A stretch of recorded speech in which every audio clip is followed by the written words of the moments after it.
This is the Sons of UCF podcast, your place for UCF sports talk year-round. Now, here is Adam and Mike.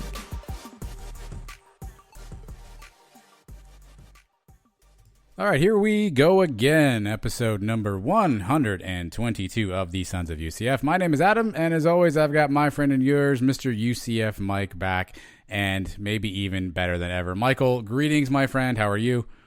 How's it going, man? I'm ready for another rousing edition of the Sons of UCF podcast. Rousing indeed. We've got quite a show prepared for you all tonight. Cow of the Week coming up at the very end of the show. We have a new game we're going to play. Don't know why we haven't thought of this game earlier. Shame on us. So we got a new game. You know we love to play our games around here. We got news and notes, all that good jazz. We'll keep you caught up on the football stuff, baseball, with a big series win this weekend. We'll ruminate over that as well. And then, Mike, the centerpiece of tonight's show. If you guys have listened to this show for any number of years, you know for 3 straight years when we do our preseason Sunnies, I have given the Breakout Player of the Year award to Mr. Marlon Williams. He has by far been one of my favorite nights of all time, and we have tracked him down, and we have a good 40-plus minute conversation with Marlon Williams on his UCF career, and he gives us some pretty good stuff in there as well. He's definitely a fun guy to talk to, Mike, so we get a chance to catch up with Marlon Williams. All of that right here on this episode, Mike. I'm exhausted just thinking about it already. Yeah, it's a jam-packed episode. Fun as always. You know us. We have a good time doing these things. Marlon was a pleasure to talk to. Everybody's going to enjoy that one. And then I'm pumped up for this new game. I don't know. We can't reveal the name of it yet, but It's going to be a doozy. It's a doozy. It's a doozy. So, all right. So in order to enjoy all this stuff, do us a couple favors if you don't mind. If you're listening to us for the first time ever, welcome aboard. Glad you're here. Do us a little favor. Whatever you're listening to was on, there's probably a subscribe button. You go ahead and hit that right about now. And that'll make sure you get our show every time it comes out. If you've already subscribed to us, fantastic. You're doing a good job. You can do a better job if you want to rate and review. A little 5-star rating never hurt anybody. You want to pack out a little review on the old keypad there. We'd appreciate that as well. Also, make sure you follow us on social media channels, Sons of UCF, pretty much everywhere. Mike is at UCF Mike 1 on Twitter. And don't forget about our YouTube page, also Sons of UCF, where you can catch the Sons of UCF live show, which comes out every Thursday and features our good friend, Mr. Trylko. We also have some of Trace's exclusive one-on-one interviews with some of the coaches for UCF baked into the channel as well, so you're going to want to subscribe to all that. That's a lot of work for you guys to do off the top. I really apologize, but trust us, it's going to be worth it. We've been asking for these reviews. I don't know how many people have actually just clicked on the 5 stars. It's all we're asking. You go onto the app to listen to us, just click on the 5 stars. It'll take you not even a second. Yeah, or even the 4-star. I'm okay with the 4-star. If you're going to click on the 1-star, you've got the wrong show. It must be in one of the other shows. So 5 stars, 4 stars, we'll take it. We don't want to beg, but please. No, we're begging. Okay. Go ahead. Click on the 5 stars. All right. That's it. Well, it wasn't really a beg. That was more of a command. We're not doing any more shows. Oh, wow. All right. Well, we're ending on a high note here because, again, Marlon Williams is great. And he talks a little bit about the new coaching staff, Mike, that has come together. And we got a chance to discuss it a little bit on Thursday on the live show. But now that you've had a couple of days, a weekend, if you will, to let this new staff sink in, you've seen some of their work out there. I think if I read today from Brandon Helwig, I think Gus Malzahn is up to close to 100 offers in his UCF era already, which has got to be. I assume there's a kid they offered that they forgot about and is going to commit, and they're like, "Did we offer that guy?" Oh yeah, I guess we did, because they got so many offers out there, Mike. It's just been a dizzying week. So now that things have calmed down a little bit, what do you think of both the staff Gus has put together and the things they've done or are doing in the recruiting game so far? Do you think that he's handing out so many offers that he's going to offer the same kid more than once? Probably. You forgot he already offered him. Hey, here's another one. It's going to be like, you remember Major League when they first won, when Willie Mays Hayes ends up at camp? It's going to be like that. They're like, who's that guy? Did you guys offer him? I thought was that Kenny? Was that you? No, was T-Will? Was that you? Hey, Herb Hand, is that your guy? Like, it's going to be a complete cluster. But I'm here for all of it, by the way. But he's only offering the best 4-star guys, really highly rated guys. So the more offers you put out, the more chances you got. And once somebody accepts the offer and the class fills up, then that's it. So it's just a numbers game, like we said before. He's putting out the most offers he can to the highest rated players and see what happens. It can't hurt to ask, right? If you don't offer them, these guys are not going to commit. Okay. So that's the first step. He's doing it. The staff now is complete, or at least I thought it was complete last week. And now today he hired Kareem Reed onto the staff. It's a non-field position. But now I think the staff is completely done. Can we say that now? All the assistants and recruiting assistants and all that, is that now officially done?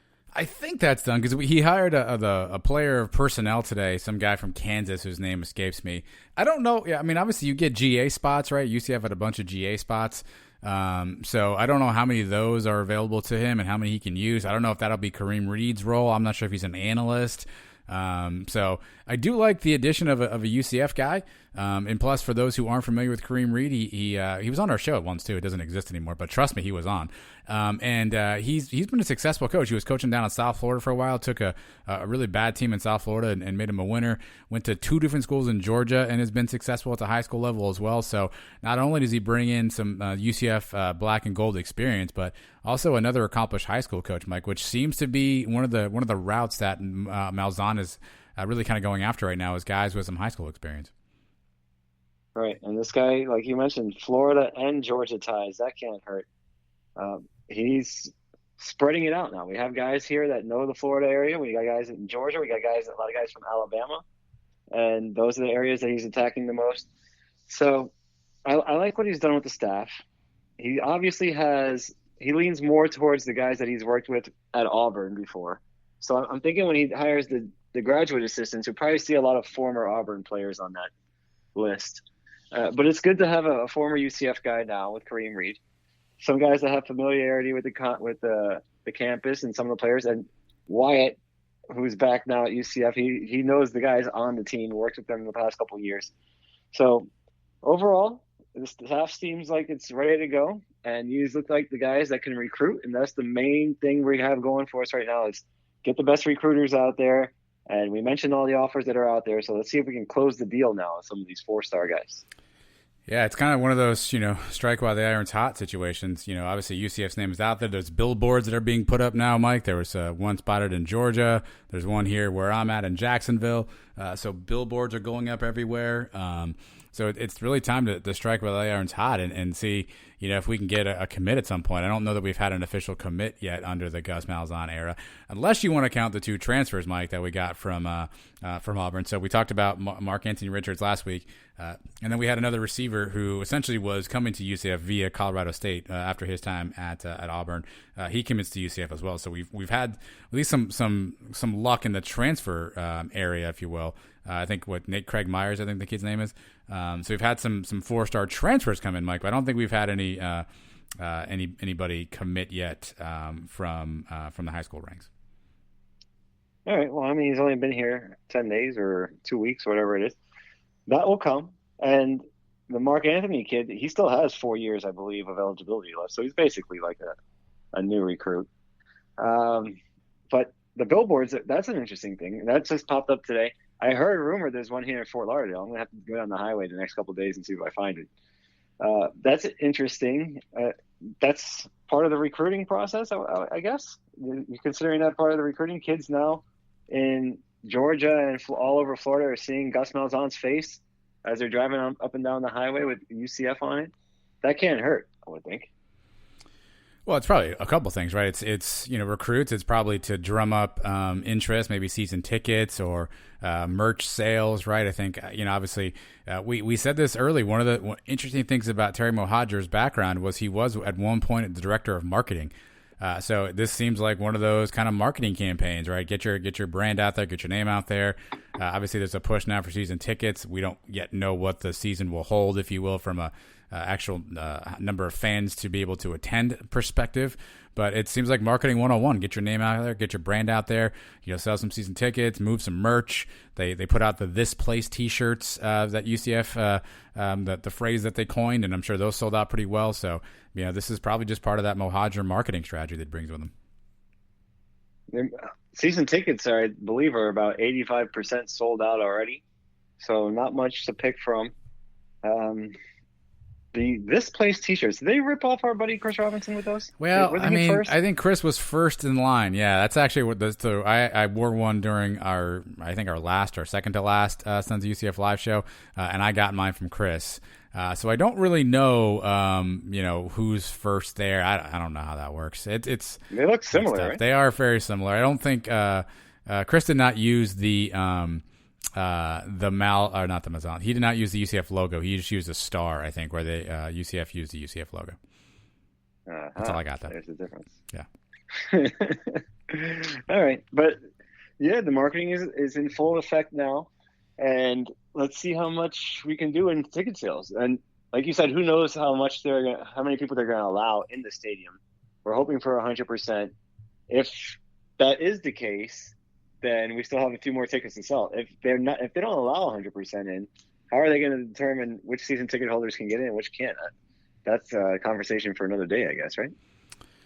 Yeah, I think that's probably still TBD, right? I saw the UCF announced today they are going to let students back on campus for the fall semester. I think classes will be in session in person.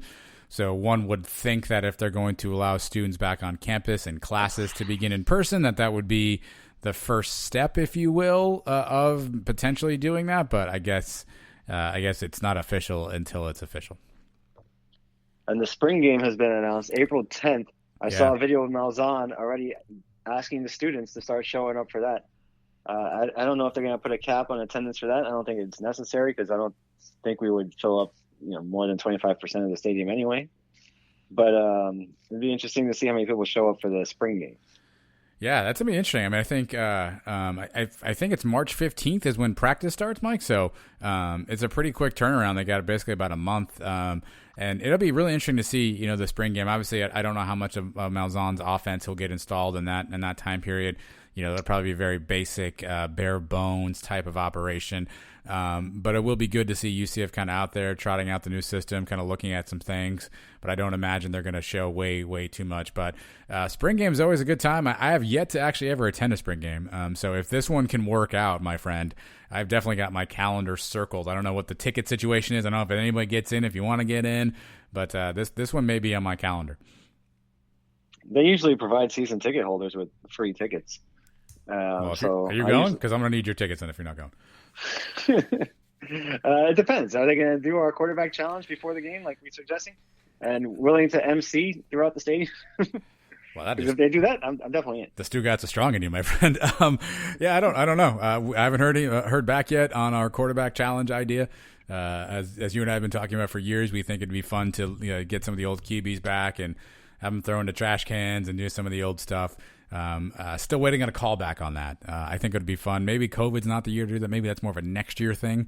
We're not giving them a ton of time, but you know what? Eric DeSalvo, if you're listening, Dan Forcella, if you're listening, feel free to hit us up. We'll give you the ideas. We'll give you all of our intellectual property here, and we'll see what we can make work out for you. The guys want to do it. We've talked to a bunch of guys already, and they're all down to do it. Kyle Israel, Ryan Schneider, Vic Penn. Who else? We've talked to a bunch of quarterbacks that are willing to do it. Godfrey, I'm sure, would come back for. Are we sure Godfrey's coming back? He hasn't shown up for the live show yet that we booked him for.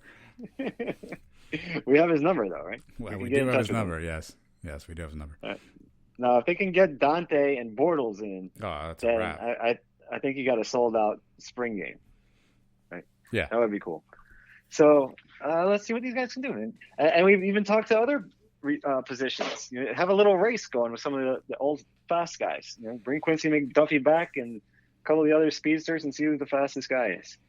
I don't know. Maybe you have to have age divisions. I was going to say guys from the we nickname that the ACL ripper because I feel like someone's going to get hurt somewhere along the way. But yeah, maybe it could be. It's got to be guys that are no longer playing professionally. Maybe have some. But do something fun. Whether it's that or the sale that they do, the yard sale that they did a couple of times. If they can do that, I don't know if they can because of COVID. But they got to do something to spice it up. Just having a spring game, as we know, doesn't draw that much attention. So just try to do something else to bring people out there. Give Mike some spice in his life. And listen, again, I'm very curious to see how Terry Mohajir handle some of this stuff. Again, he's got that background, so curious to see what creative ways he can kind of come up with to continue to engage the fan base, continue to find kind of fun ways to get people involved, obviously fundraising, all that stuff. So it could be interesting. I feel like there's an opportunity there. Maybe if they, think about it the right way. Obviously, one of the things that Doug Gabriel mentioned when he was on with us and when he was doing interviews with local media is, UCF reaching back out to former players and alumni. This could be a really good opportunity. So we'll see if that all works out, Mike. But from a spring practice perspective, what do you think the most important thing is that these guys need to get accomplished over the course of the spring practices? What are UCF Mike's top 2 things that he wants to have happen during spring practice? Well, do we have to say the obligatory no injuries? You just did. What's So after no. that? No, I think you're good. You're clear. All right. Just get a basic understanding of what Malzahn wants to do. Obviously, the Heupel system is pretty unique.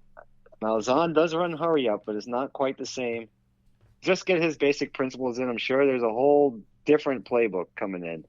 So they're not going to learn it all in a month period. But get the guys out there, get them familiar with how he runs things, how he runs his practices, and slowly build into the fall season. That's what all spring's about, right? And for the coaches to evaluate what they have. So the coaches, these guys are all new to these coaches. So they're going to come in, they say they're treating everybody with a blank slate, come in, evaluate, and then put the guys in the best positions possible for the fall. Yeah, I think Malzahn's one thing, right? Obviously, the head coach always gets the headlines, but I think you said it better, right? Which is the assistant coaches, the position coaches. Those are the guys that the players spend the most time with, right? Those are the guys that they're in meeting rooms with. They're on the sidelines talking to. So I think it's forming those relationships between those guys, position coaches, and the individual players, and figuring out kind of how they want them to practice. What scheme it is they want to run.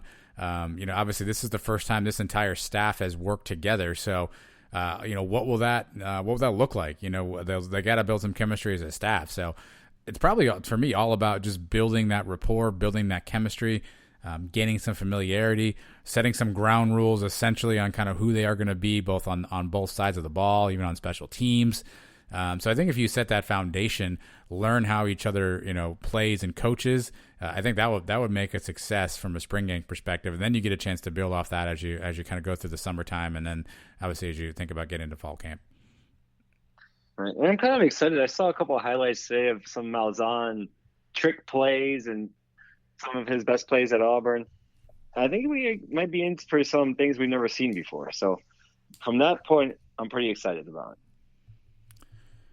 Yeah, it'll be interesting to see how the offense changes. I think obviously Malzahn's offense wasn't necessarily one that threw the ball anywhere near the amount of times that Heupel did, particularly at the distance that Heupel threw balls, right? I mean, they were thrown 20, 30 yards down the field consistently.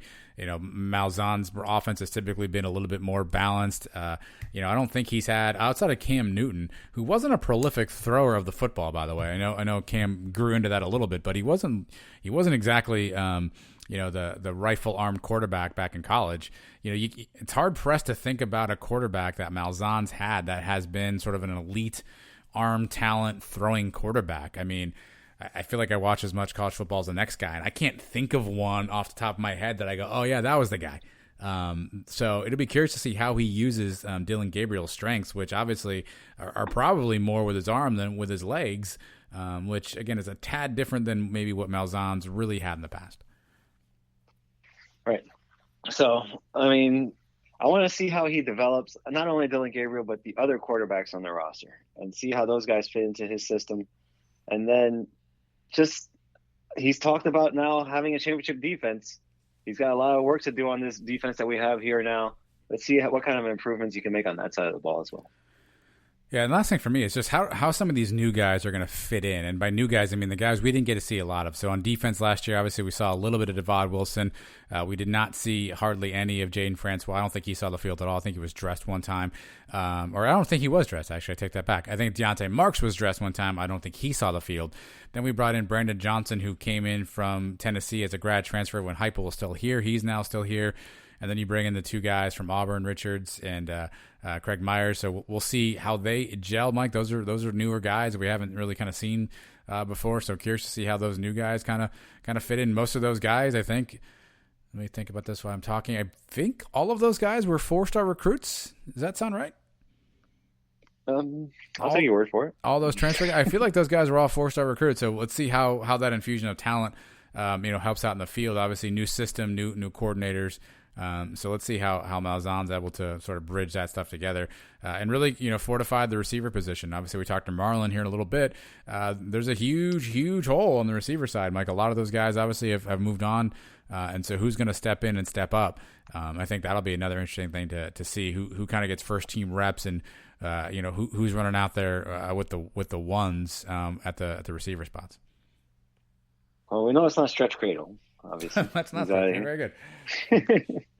But so much talent returning on wide receivers names. Some of them we were familiar with, guys like Ryan O'Keefe and Jalen Robinson and even Amari Johnson. But there's some guys, maybe names you've forgotten about, that are very talented kids. And they're, like I said earlier, they're coming in with a clean slate, new coaching staff. You may see a name or two that you haven't really heard from that's going to emerge now and get a shot to be up there running with the ones. Would you? So this is a tough question because COVID obviously throws a bunch of monkey wrenches into it. But outside of that 2018 season, right? So 2017 undefeated, 2018 season starts. Is this the most excited you've been about an upcoming football season since that 2018 season? I was pretty excited coming into 2019 as well. Okay. I mean, coming off 2 undefeated seasons, 2019, it started off with a bang and the Stanford game. I thought for sure we were on our way to it. After we destroyed Stanford the way we did, and having beat Pitt the way we did the year before, I didn't think there was any chance they were going to beat us that day. And then even the way the game played out, when we came back and took the lead, once we took that lead up by 10, I thought for sure we were just going to coast the rest of that game. So I thought I had high expectations for 2019 also. And then even last year, I was very excited. After Dylan had played a full season, I figured, okay, here he goes. Now he's got a season under his belt and this team's ready to take off. We still had all the talent we had. I thought we were going to have another very good year, better than what we ended up having. So I'm always excited when the season starts. I can't remember. The better question from you is, when's the last time I wasn't excited to start a season? And you got to go back to like 2009 maybe. Where maybe we didn't have a set quarterback coming off a 2008 season where we struggled. So it's been a long time since I really – even then, I'm still excited because I got tickets and all that stuff. But, yeah, I'd have to go back that far to say when I wasn't really that excited. All right, so we can clear this up. UCF Mike, very excited about the football season. And, again, there's a lot to be excited about. But let's take a quick pause here, Mike. The baseball season – is in full swing, no pun intended, and UCF had a big series. So let's pause, commercial, we'll come back, we'll talk baseball. Don't move.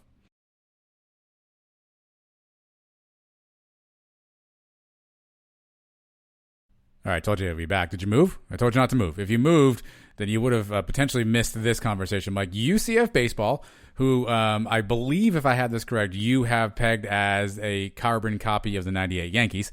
After a tough kind of weekend at FAU, dropped a tough one at Stetson or to Stetson. Then we travel over to Ole Miss, who at this point, Mike, is the number 1 ranked team in the nation. The schedule gets juggled a little bit. There was some weather that was in the area, so basically a 3-game series got really condensed into 2 days, so a doubleheader on Saturday. And surprise, Mike, Knights take the opener, 3-2 win. I'm going to call it what it is. They basically flub away an easy victory and lose the first game of the doubleheader Saturday 6-5 in a game that they were winning pretty handily. And without a couple of unforced errors and maybe some untimely pitching, they come out with the win there. And then the rubber match, 40 minutes after that game ended, UCF shakes that off, gets a fantastic pitching performance, and comes out with a 7-2 win, Mike, winning the series against the previously number 1 ranked SEC power, Ole Miss. What on earth is going on with the baseball team? Exactly what I told you was going on. We're the 98 Yankees. Everybody panicked after they lost a couple games to FAU. And guess what? FAU is a pretty good team. I believe they're ranked 21 now this morning. Good baseball team. So we lost 2 out of 3 on the road. And yeah, the Stetson game last week, we looked miserable, 7-0 shutout. But I said the '98 Yankees started out 1-4 that year. They went on to win 125 games, you counting the postseason, 114 in the regular season. We're going to get a little hot streak going now, and the team was tested. And basically, this was our first 3 games with our head coach in the dugout. That's true. So do you want to say the season started this weekend? That's one way of looking at it. And baseball's a funny game, and sometimes – and I told you these guys play to the level of their opponent. Well, we were playing against the number 1 team in the country, and we played at that level all weekend. We should have swept them, looking back on it, the way that you just said. That would have been big news. And it was still a very good weekend, winning 2 out of 3 on the road. Ole Miss had won, I believe, 20 games in a row coming into this series. Obviously, last year's season got cut short. I don't think they had lost a game since – not at home anyway, going all the way back to 2019. Very good performance, pitching, hitting. We're showing some power at the plate. I love the way the team's playing now, and now the confidence starts to grow. And that's baseball is 90% mental. What did Yogi say? Half the game is 90% mental. Yeah. So now the team is feeling themselves a little bit. Had a very good weekend, and here we go. Now we get hot, and we go from here. 98 Yankees winning 22 of the next 24 games. Well, yeah, if you want to understand what happened, let's look no further than pitching. So in the games against FAU, we gave up 12 runs, 20 runs, 6 runs, and the loss to Stetson, 7 runs. And then at Ole Miss, we gave up 2 runs, 6 runs, 2 runs, respectively. So obviously the pitching performance, Mike, much better. Some timely hitting as well. That doubleheader, I don't know if you so I watched pretty much every pitch of that first game on Saturday. And I mean, again, it was right there for the taking. UCF had that game won. Just a sort of a husband and wife ball that we don't really handle very well, and we let the winning run come in. But we've got to rebound quickly, Mike. Wednesday, we're at Stetson now. Obviously, Stetson blanked us 7-0 the previous week, so we get our early midweek revenge against Stetson. Do you think there's some momentum to be carried here, Mike? Do you think UCF can sort of ride the tide, if you will, of winning a big series against the number 1 ranked team? Definitely, baseball is a big game of momentum, but also momentum it always is your next day starting pitcher. So we could be riding as high as we want, but we come out and give up 4 runs in the first inning, all that momentum goes out the window. And that's what happened this past weekend. We didn't do that. Our pitchers went in there and they pitched solid. Colton Gordon on Friday night, 7 solid innings, I believe. AJ Jones on Sunday, shut them down, and that's it. And then the bats do exactly what they need to do. We're showing pop, like I said, hitting home runs. Chicks dig the long ball. These guys are hitting home runs. They're doing it in style. And, yeah, we owe Stetson now. So Stetson beat us up last week at home. Well, let's go to their park and even things up. Yeah, Ben McCabe had a hell of a series. He homered in both games of that doubleheader. So he definitely was swinging hot bat, Mike. Obviously, not yet sure who the starting pitcher will be at Stetson, but then UCF turns around and they have a 3-game tilt at home against Liberty, the Liberty Flames, coming to town.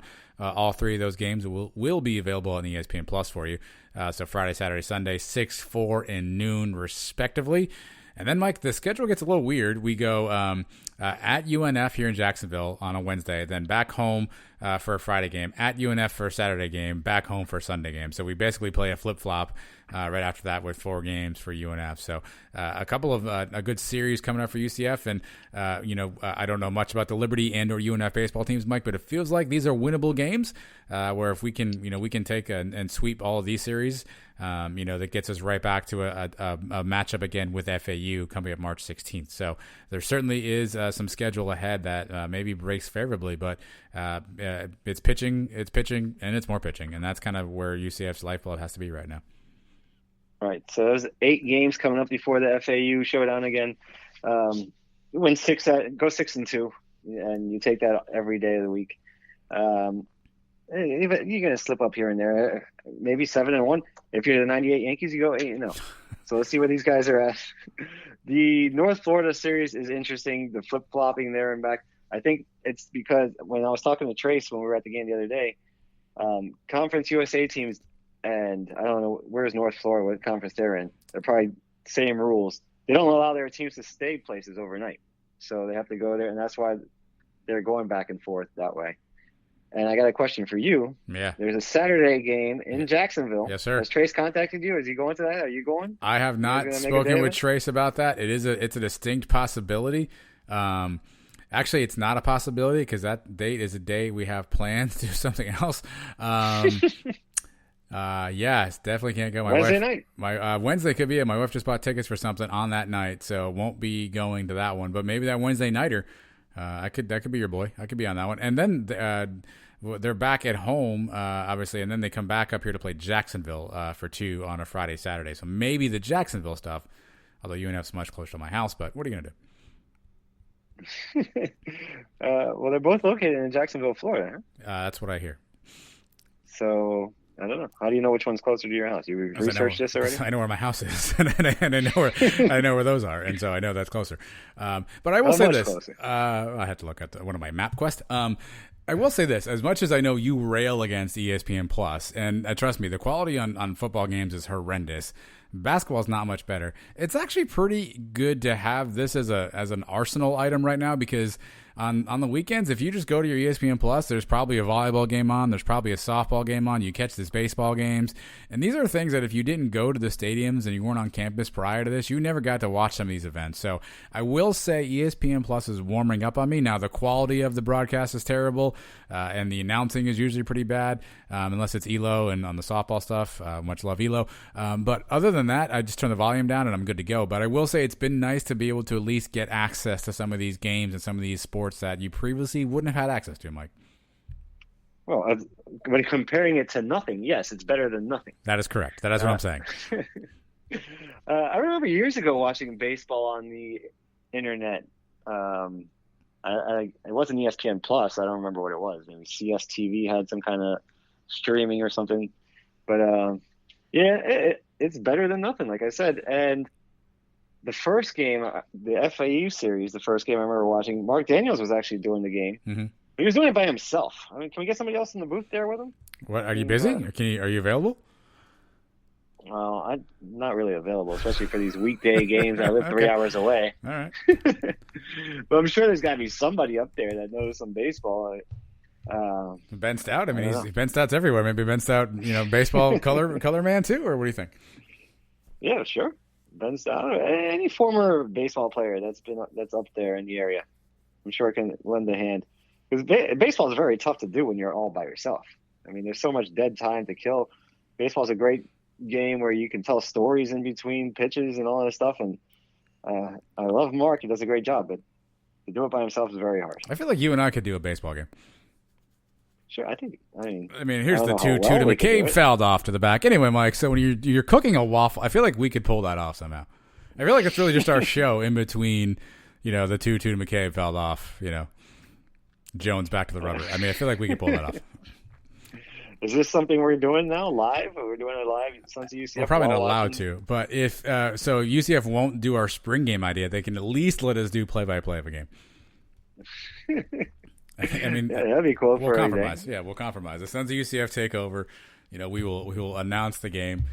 Probably poorly, but what are you going to do? It's probably going to be better than that anyway. So baseball heating up, Mike. Basketball has been on the pause.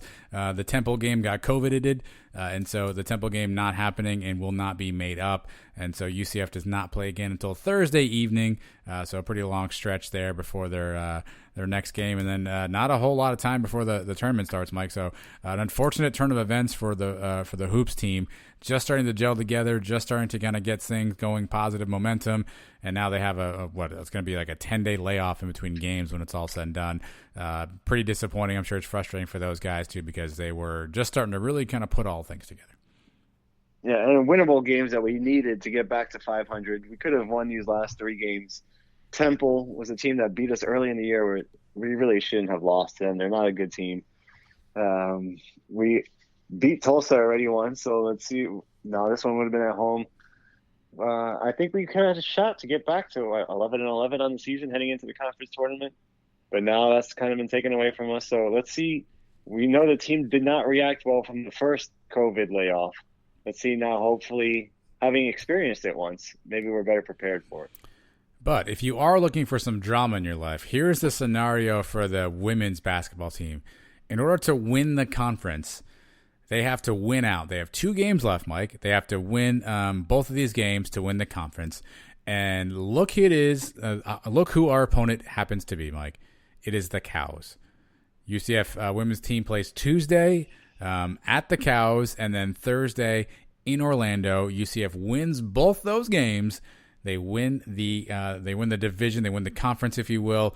So if you're looking for some drama in your life, the women's team has got you covered, Mike. 2 games against the Cows for the championship. Would you have it any other way? No. But the Cows, this is their best sport, women's basketball. They have a very good team. Now, if I had to ask you a question, would you rather win these 2 games against the Cows, or split or even lose both of them, but then win the tournament and guarantee yourself a spot in the big dance? You take that instead, right? Well, of course, yes. if I'm gonna win if I'm gonna actually know I'm getting to the tournament, yes, I will definitely take that. Because there is no guarantee that even if we finish in second, we may not make the big dance in women's basketball. I think we're winning it close to the bubble, right? Yeah, so we are 13-2 overall. The Cows are 14-2. They are 12-1 in conference. We are 11-1 in conference. But our RPI is 25, which is not bad. But we'll see if the American can get 3 teams into the conference. Houston's women's team is also pretty good. So I think there's a possibility that we may be able to sneak in. But if we get our doors blown off by the Cows, that's not going to look good. So if you want drama, here it is, friends. Tune in. I don't know. I think they're both going to be on ESPN Plus games, actually. So Tuesday's game on ESPN Plus. Thursday's game is on ESPNU. So you've got some. So you've got ESPN Plus on Tuesday for women's hoops. You got ESPN Plus on Wednesday for baseball, I believe, and then you have ESPNU on Thursday for women's hoops again, and men's hoops also after that night, and the Suns UCF Live. Your schedule is covered, people. Oh my goodness, you guys are busy. And it's nice that women's basketball actually has a shot of winning the conference, because for years with UConn in here, there was never really a chance. Everybody was always playing for second place. So here we go. 2 games to go. Win 2, and you're the champs. Let's see if we can pull it off. All right, Mike, let's see if we can pull this next game off. I don't know why we haven't done this sooner. It was right there the entire time. Shame on us for never figuring this out. A brand new game debuts next. Stick around. If that's not a reason to stay, I don't know what is. So don't go. Sons of UCF, we are coming right back after this. Mike and Adam, Sons of UCF. That'll move those chains. That's good enough for another UCF first down. This is a time. I wish I had some exciting game show sound music, Mike, because I would play it right now because I'm so excited for this game. And frankly, I'm embarrassed because this game was here for the taking the entire time. And we've played so many different games throughout our time on the show. And not once did we ever think of playing this one. I don't know. It was right there. It's just, I feel silly. But I'm happy that we figured it out now, and we are going to debut it for you right here, right now. Ladies and gentlemen, it's the first edition of Charge On or Charge Off. Mike, I will make a statement, and you tell me if you're charging on with that statement or if you're charging off. Very simple game. It's the same game we play every time. This one just seems a lot cooler because it actually has a UCF tie, Mike. So are you ready for the first Charge On, Charge Off? I'm very excited to play this game. So, yes, hit me with the first one. Here's the first one, Mike. Dylan Gabriel will have less touchdown passes and yards thrown for in 2021. Charge on or charge off? Ooh. I'm going to have to probably say charge on. No, I don't have the numbers in front of me. Do you have his stats from? Of course. Well, here we go. Here we go. Hold on a second. We're talking about a 10-game season that we just played, and now we're going to play a 12-game season coming up. Is that the trick of the question that you're giving? It could be. You got to factor that in, yeah. Because per game-wise, I think he'll throw for less. We had 4 games, I believe, of over 400 yards. I don't have his totals for the season. So if you don't have those, it's kind of hard for me to answer this. But I think per game-wise, he'll throw for less yards and less touchdowns. I expect, well, I mean, scoring-wise, we're pretty balanced. We scored with a lot of running back touchdowns, too. I just have a feeling it's going to be charge off. Or, no, charge on, I guess, right?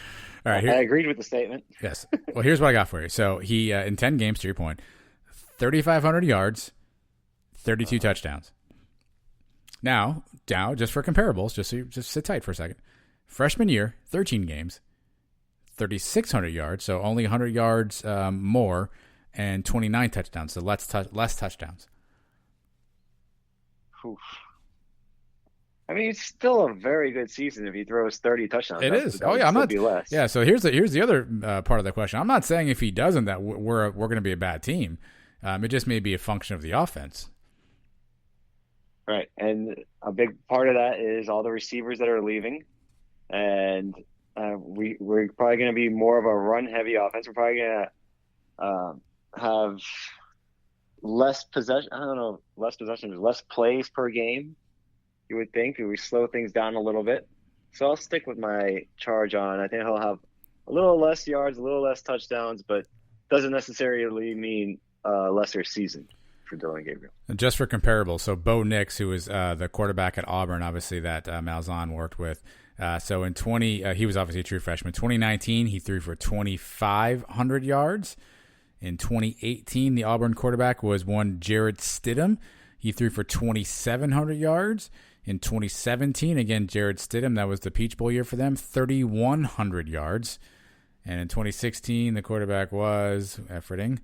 It was some guy named Sean White, threw for 1,600 yards. And then the year before that was some guy that you've probably never heard of, neither have I.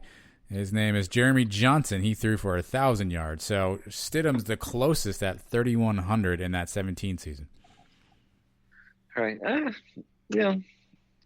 I wouldn't put it past Gabriel to throw up some big numbers, but I can't see him throwing more touchdowns and yards than he had this past couple of years. All right. I think I agree with you. But it doesn't mean that it's a bad season, by the way. It just means that the Malzahn offense is a little bit different. And so he may not be – the stats for those who and not anybody who listens to us, but the national media people out there are going to go, what's wrong with Dillon Gabriel this year? The people who aren't going to watch the games and just read the box scores, they may look at it and go, oh, my goodness, what's going on here? But that doesn't mean it won't equate to wins on the field, Mike. Okay, here we go. Next one for you. Now, this assumes – I don't know how long Gus will be at UCF. So if it's 2 years, 10 years, I have no idea. But here's the question. Gus will get a 5-star recruit to go to UCF before he leaves. Charge on or charge off? Charge on. I think we're going to finally see our first ever 5-star player. It's not completely unheard of. Houston's done it, right? I think even I think even like Southern Miss at one point had a 5-star commit to them. Now I think it was a guy that had some off-field issues and probably ran out of options. But I think Gus is going to do it. Maybe not this year, but we see the trend, how he's putting on his offers now, and he's going to start getting some 4-star guys. A couple baby steps. Maybe this year we land a handful of these 4-stars, and maybe by next year, once people see his system in place here at UCF and see what he's building, we land a big blue chipper, a 5-star, somewhere in the next couple of years. Yeah, I mean, I think that's the hope, right? I think obviously, you see how UCF is doing. If we're getting into the 4-star game right now, it seems to be the predominant, guys we're going after. I think a couple of guys at the 5-star level have been offered. So we'll see if those guys actually commit. Obviously, UCF strings some wins together, and we have some successful seasons. I think the way is there. So I will be positive with you. I will be optimistic. I will say that I agree. That's a charge on. And you also said it could be 10 years from now. If he's here for 10 years and we're in the Big 12 by then, I think we should be still landing multiple 5-stars. Yeah, absolutely. All right, so this is an unfortunate question I have to ask you, Mike, but it's the reality. It happens everywhere. After a spring game, you typically will see some guys who decide maybe this isn't the place for them, and they will put their name in the transfer portal, particularly with a new coaching staff going through spring practice. I think we saw that with Trey Neal. I think it's probably the most recent example I can give you after a coaching change, Mike. So, charge on or charge off? More than 2.5 players will transfer out of UCF after spring ball. Ooh, more than 2.5. I'll say yes, charge on. I think maybe there will be some players that are not happy with what happens when spring ball is done. Maybe guys will see the writing on the wall. Maybe some guys, the coaching staff may not mind seeing go. So 2.5, we're talking about 100 guys. I think it's very possible. That's a very low percentage overall. Yep. So, yeah, I'll say charge on 3 guys or more decide to transfer out. Yeah, I think it's inevitable, right? I think that's just the turnover that you always see in a program. The only difference this year is that the transfer portal is so jam-packed with guys that unless you're a marquee guy, you may not have that opportunity to go to a new school, or you'll have to go to maybe a program that would be considered lesser. But it's going to be hard to keep, to your point, 100 guys absolutely 100% happy. Some guys probably, I think Malzahn said this in one of his press conferences, Mike. He said essentially every position, every battle is back open. So fresh eyes, fresh battles, no preconceived notions. I think he said he didn't even watch a lot of film because he just wanted sort of a fresh eye on it. So if you're a guy who was getting some run and you were part of the 2 deep and all of a sudden now you're not, you may start to look around and go, is this the spot for me? So we will see how that works out. But I think I tend to agree with you on that one as well. You probably see a couple guys who decide to move on for maybe a better situation. Right. And like I said, there's going to be guys that Malzahn comes in and his staff sees maybe this guy's not the right fit for us, for the system we run. And I'm not going to come right out and tell the guys get out, but the writing will be on the wall for some of these guys that maybe they'll have a better chance playing somewhere else. All right. This is a tough one again, Mike. Charge on, charge off. This coaching staff, so that's the 10 staff field assistants and the strength coach. This coaching staff will be the same one that will start the 2022 season. Charge on or charge off? Charge off.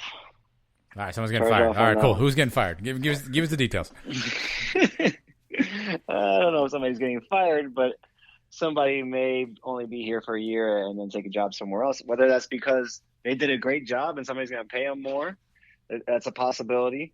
But also the fact that Malzahn had to put this staff together really last minute after everything else has already been filled.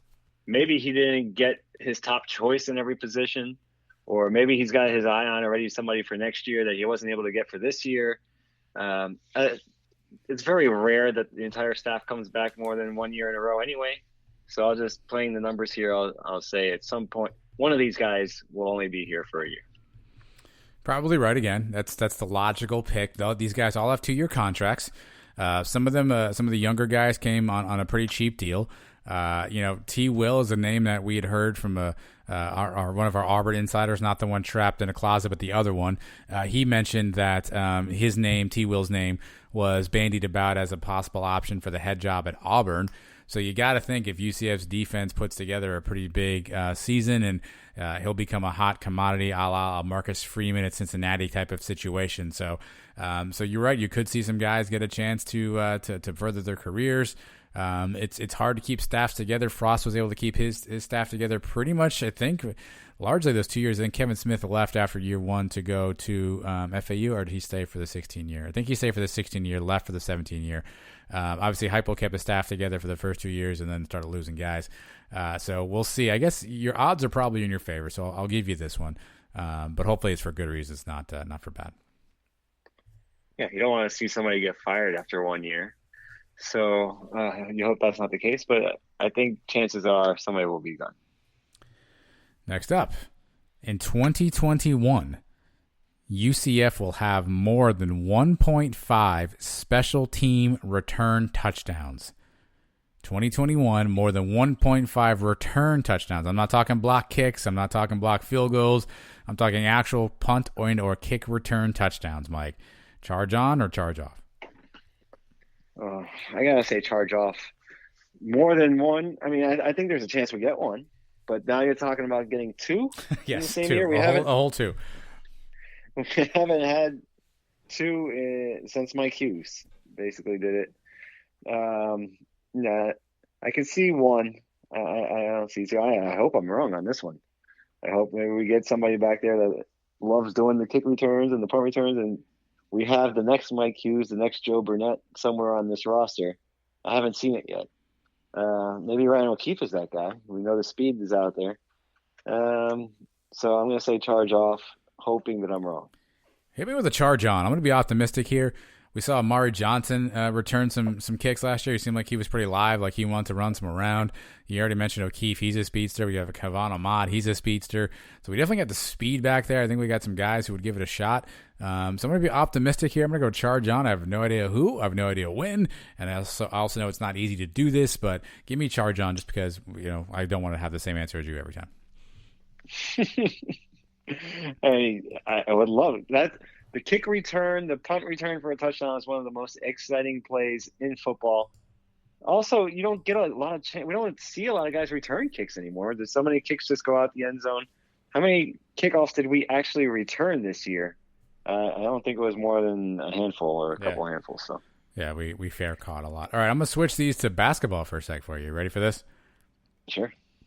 The UCF men's team will win at least one game in the AAC tourney. Charge on or charge off? Charge on, but I'd rather answer this after I see who we draw in the first round. Because if we had a bad matchup, we may be one and done. But we competed with teams like Wichita, who's one of the top teams in this conference. We should have beat them both times. We lost both times. Memphis has always been a tough matchup for us. Houston would be very tough. But any other school in this conference, I think I give us a shot of beating anyway. Historically, we don't do well in this tournament. Usually we are one and done. So maybe I'm just being optimistic homer guy. But if we can get maybe the Cows or somebody in the first round, I'd love to have at least one victory. All right. Here's the next one for you. This is a tough one. What about you? You think we're winning the game? Yeah, to answer this question too. Probably not. No, I'm gonna go charge off. Yeah, just the start. Not because we don't have the talent. The start-stop nature of how the season's gone so far for us. Just not getting a lot of momentum. Depending on how many games we get in, who we play against. Just still a young team, hasn't gelled. I want to say yes, but I'm gonna go charge off. So hopefully I'm wrong. Speaking of one and done, Mike, here's my last one for you. Isaiah Adams, heralded freshman. This will be his only season at UCF. He will leave after this year to declare for the draft. Mike, charge on or charge off? Charge off. I don't see him leaving after 1 year. I don't see anybody on this basketball team to go to the NBA. No, I think he's still got some work to do. He's had a very good season. He's showing a lot of promise. But I don't think there's anybody on this team that's ready to go to the league or the association, I guess they call it, right? I think he'd be well served to come back for another year and keep improving. I don't see anybody leaving early, at least not this season. I think I agree with you, Mike. Kids these days, though, obviously there's options. There's G League stuff that's available. Some guys are making money there. We saw Darren Green test the waters last year to get some feedback, and he obviously came back. Obviously, I think Adams still has a little bit of growing to do in terms of game, not physical. Actually, he could probably get a little stronger. He's pretty skinny as a kid. I want to say charge off, Mike, but just something tells me that he may think about the opportunity to start playing pro ball. So I'm going to say charge on.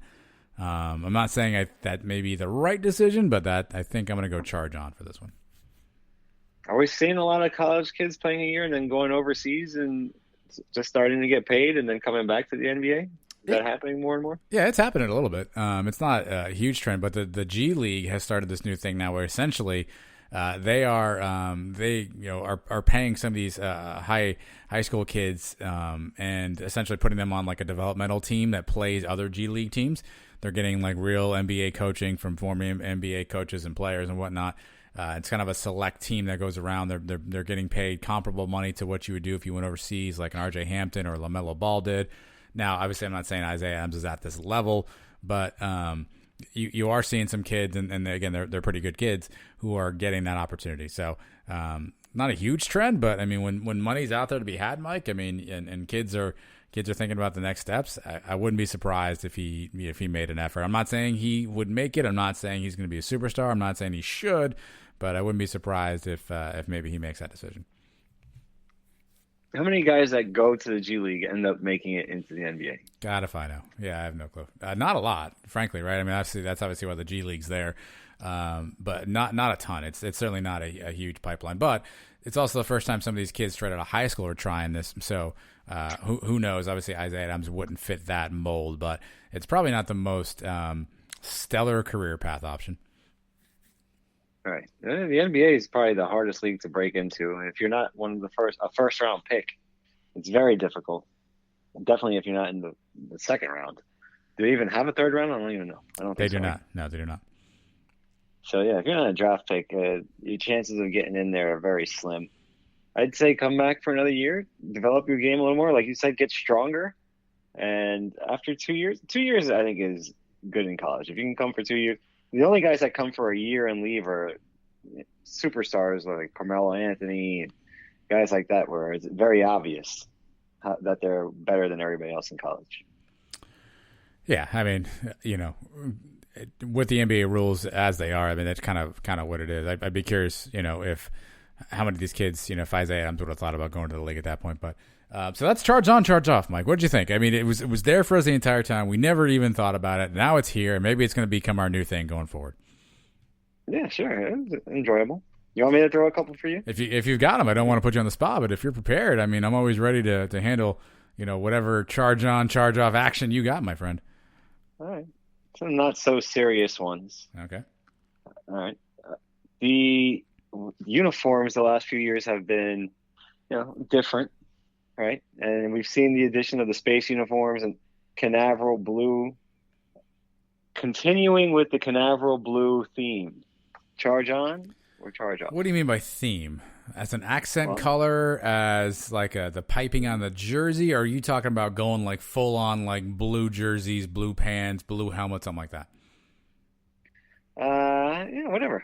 So I guess you like it as an accent, but you don't like it as a jersey color. I'm okay with it as an accent. If you want to put some blue striping around the sleeves, a blue logo on the collar, I'm fine with that. I think it's a pretty interesting, just a little twist on stuff, but I don't want to go full on like Carolina blue uniform because then we're not UCF, and then we're Carolina. So use it as an accent color, put it around the numbers if you want, but I don't want it as my primary color. So I guess I'll say charge on. I'm okay with the theme, but we don't need to do any more in terms of adding some of those other full jersey elements. We just accent color only.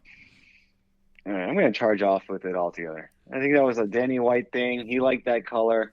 He had the polo with the Canaveral blue. I don't like it. Get rid of it. I mean, it was okay for a little while. Now I think it's run its course. Back to the black and gold. Forget the Canaveral blue and all these other little gimmicky colors. I'm done with those. Charge off.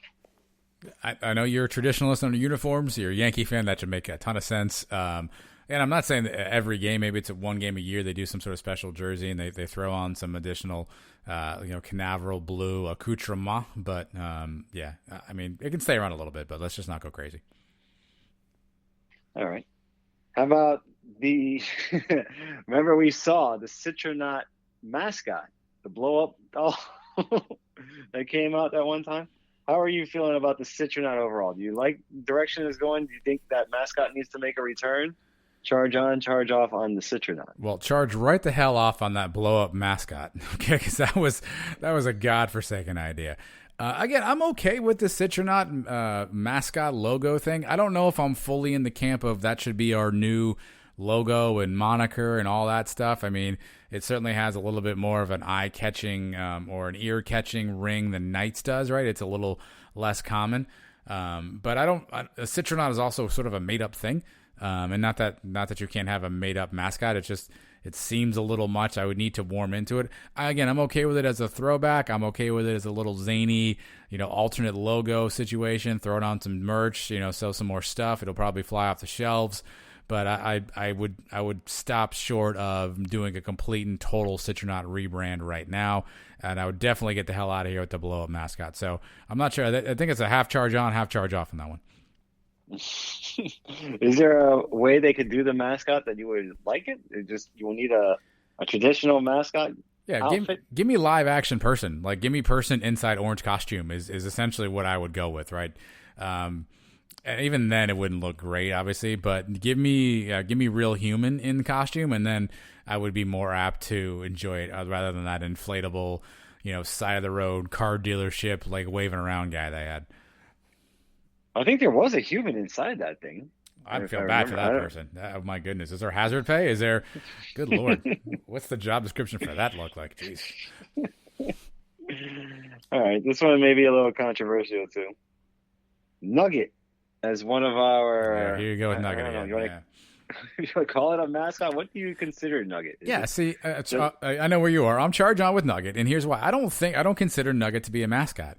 I consider Nugget to be just kind of like a friend of the program, somebody who, similarly to, somebody who's around the school that you like a lot, but isn't necessarily a formal, official kind of thing. I don't know. I consider Nugget to be sort of an accessory, maybe a part of the entourage of Pegasus, the horse. So I'm charged on Nugget because I don't consider her, I think, to be a sort of a real full-fledged mascot, just more of a sort of a fun, little quirky, inside type of joke. So I'm charging on with Nugget under that premise. I think Nuggets had to take a step back now with the whole COVID thing. They can't go around petting Nugget all the time and having people put their hands on it. So I think maybe it's on its way out. That's another one of these things where, I don't know. It's just never caught on for me. I know the kids love it, and I don't know. I kind of done with Nugget too. It's kind of run its course. Wow. I'd rather see glycerin back on the sideline. Oh, get out! Charge off! Charge all the way off with glycerin. That's a terrible idea. Charge all the way off. Nitro's lonely, man. Nitro needs to get some little action. He took his girlfriend away. Come up with a new girlfriend for Knightro. How that? Sure, I guess. Yeah, if we need to, I suppose. Glycerin's not it. Citronaut would be controversial. We shouldn't go there. Nugget definitely doesn't work. I'm good with my traditional Nitro. Here's the guy. You're a guy who doesn't want a new uniform, but you want a Nitro family to roll out on the field at halftime. I don't understand how that happens. I don't understand.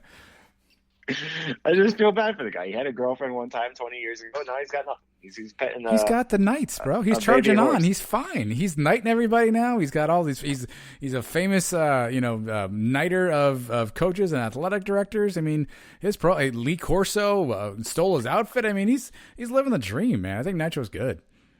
If you say so. I do. I think I feel bad for him. He's got that big sword. He's got nothing to do with it. So. Baby. All right. All right. Last one. Terry Mohajir came in hot with his TikTok videos. What do you think? Malzahn, charge on, charge off. We see a couple of TikToks out of the old ball coach now. Do I want to see it, or do I think he'll do it? Yeah, do you want to see him do it? Charge off with that. I couldn't. I don't access TikTok. We actually have a TikTok. My 13-year-old ran it. I think she posted one thing, and we haven't seen anything on there since. So she's been fired summarily. I'm not on TikTok. I don't. For Mohajir, it sounds like it's a family thing. I'm all good with that, right? You have little kids. They make you do funny stuff at times, and as parents, you just kind of go along because that's what your kid wants. So we all do it. I'm okay with it. But I don't need to see Gus doing that too. I don't think Gus has younger children. Gus has got the Waffle House quirk. I think that's where he stays in the lane with the Waffle House. Let Mohajir have TikTok. Malzahn's got the Waffle House. We're all set there. So I'm charging off with Gus hopping on at Gus M on TikTok. Well, how about a TikTok video of Gus at Waffle House scarfing down a couple waffles after his first win? You wouldn't be down for that? I'm sure any video of him doing that I think would be funny. I guess if it has to be on TikTok, then I would watch it. But I envision that DeSalvo and the crew are just coming up with. I imagine the Waffle House ideas are just filling a whiteboard right now of how they're going to incorporate that. If there's not a sponsorship involved at some point, I'd be surprised there. I don't know if Waffle House sponsored Auburn football, but you got to imagine there's probably some synergies there from a sponsor perspective. So any video I'd be in. If it's got to be TikTok, then I guess it's got to be TikTok. We still don't have a sponsor for the stadium. How about the Waffle Bounce House? Oh, all right. Okay. I see what you did there. Okay. There you go. Combine the two. I see what you did there. Again, free another free marketing idea from the Sons of UCF. We've got the spring game thing figured out. We've now named the stadium. We think we could do play-by-play. So I think we've got it. We've got it all covered here on the show. I only want 10%. So other than that, we're good. Yeah, and if that's not enough, next we have one of the all-time greats at UCF, a fantastic 2020 season, and the only 3-time winner of the Sons of UCF Breakout Player of the Year award. Don't go anywhere. Marlon Williams, right after this, Sons of UCF.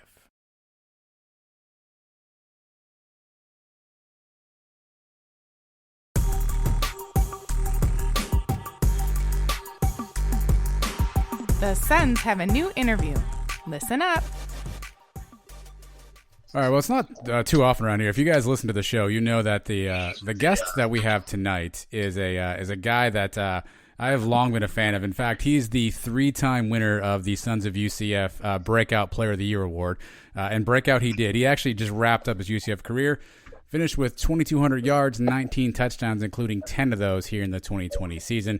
He is now preparing for the NFL draft, and we are so glad to have Mr. Marlon Williams on the show with us tonight. First off, Marlon, thank you so much for taking the time to join us. Thank y'all for having me. Well, we appreciate it. Let's we got a lot of fun stuff. I got a lot of questions I got to ask you about, but let me start at the beginning. So your journey to UCF, I know you were initially committed to USC, but then flipped to UCF late in the process. What drove the decision to decide to come to UCF? Really, Coach Frost. I took my official here, and after taking that visit, I knew I wanted to go. My mom wanted me to take some other visits, but I really wanted to commit as soon as I left. But I took a couple visits, but I already knew I had my mind made up after coming to campus and touring it. What was it about the campus? Was it just the scenery, the size, the facilities? What about campus attracted you to it? The scenery, the weather. It was everything, really. It was just something different that I hadn't been used to. It wasn't too far away from home either. Coach Frost, he's a great recruiter. Well, I think it was mostly him. Well, you were also a pretty legit basketball player as well. Did you try to get on Coach Dawkins' radar or try to get some run on the basketball team at all? Nah, I wasn't trying to play basketball. And I had a lot of 6-foot point guards. I don't know. We could have used you. I mean, we had a bunch of years where everybody was injured. You might have gotten some serious run for us for a while there. Nah, that would have been cool, but you gotta. I think it's a height in basketball. You can dunk though, right? You're able to Yeah, dunk? I could. Yeah, definitely. Yeah, the first time I dunked was like 7th, 8th grade. But you can't dunk over Taco. Nah, I think I can. So you saw the field in every game your freshman year, and we know that was the perfect season, magical season. How would you describe the ending of that season, those last 3 games? The games against the Cows, the championship game, and then the Peach Bowl. Man, those 3 games, I think those were the best games I ever played in. It was just the atmosphere, the fans. It's something I'll never forget. I tell even the young guys on the team, like, that was the best year of my life. Like, those 3 games, I don't think I'll ever play any games like that again. I mean, I guess if I play in Super Bowl or something like that, but other than that, I don't think I'll play in a better game than that. I had all those guys on the team, Mike Hughes, that kick return. I was on kick return when he made that touchdown, so I get to say I'm a part of that play. I got to play in the conference championship, my first one ever. When Gabe had went down for a little bit. I think it was like towards the end of the game, and I got to play a lot at the end, so that was pretty cool playing in that game. And the Peach Bowl, it was different, getting to play against the SEC team and proving the whole world wrong. It was pretty fun. So you're a freshman. It's your first year at college. You have a season like that. Do you think every year is going to be like that? Kind of spoiled? No lie, I really even the first 2 years going undefeated.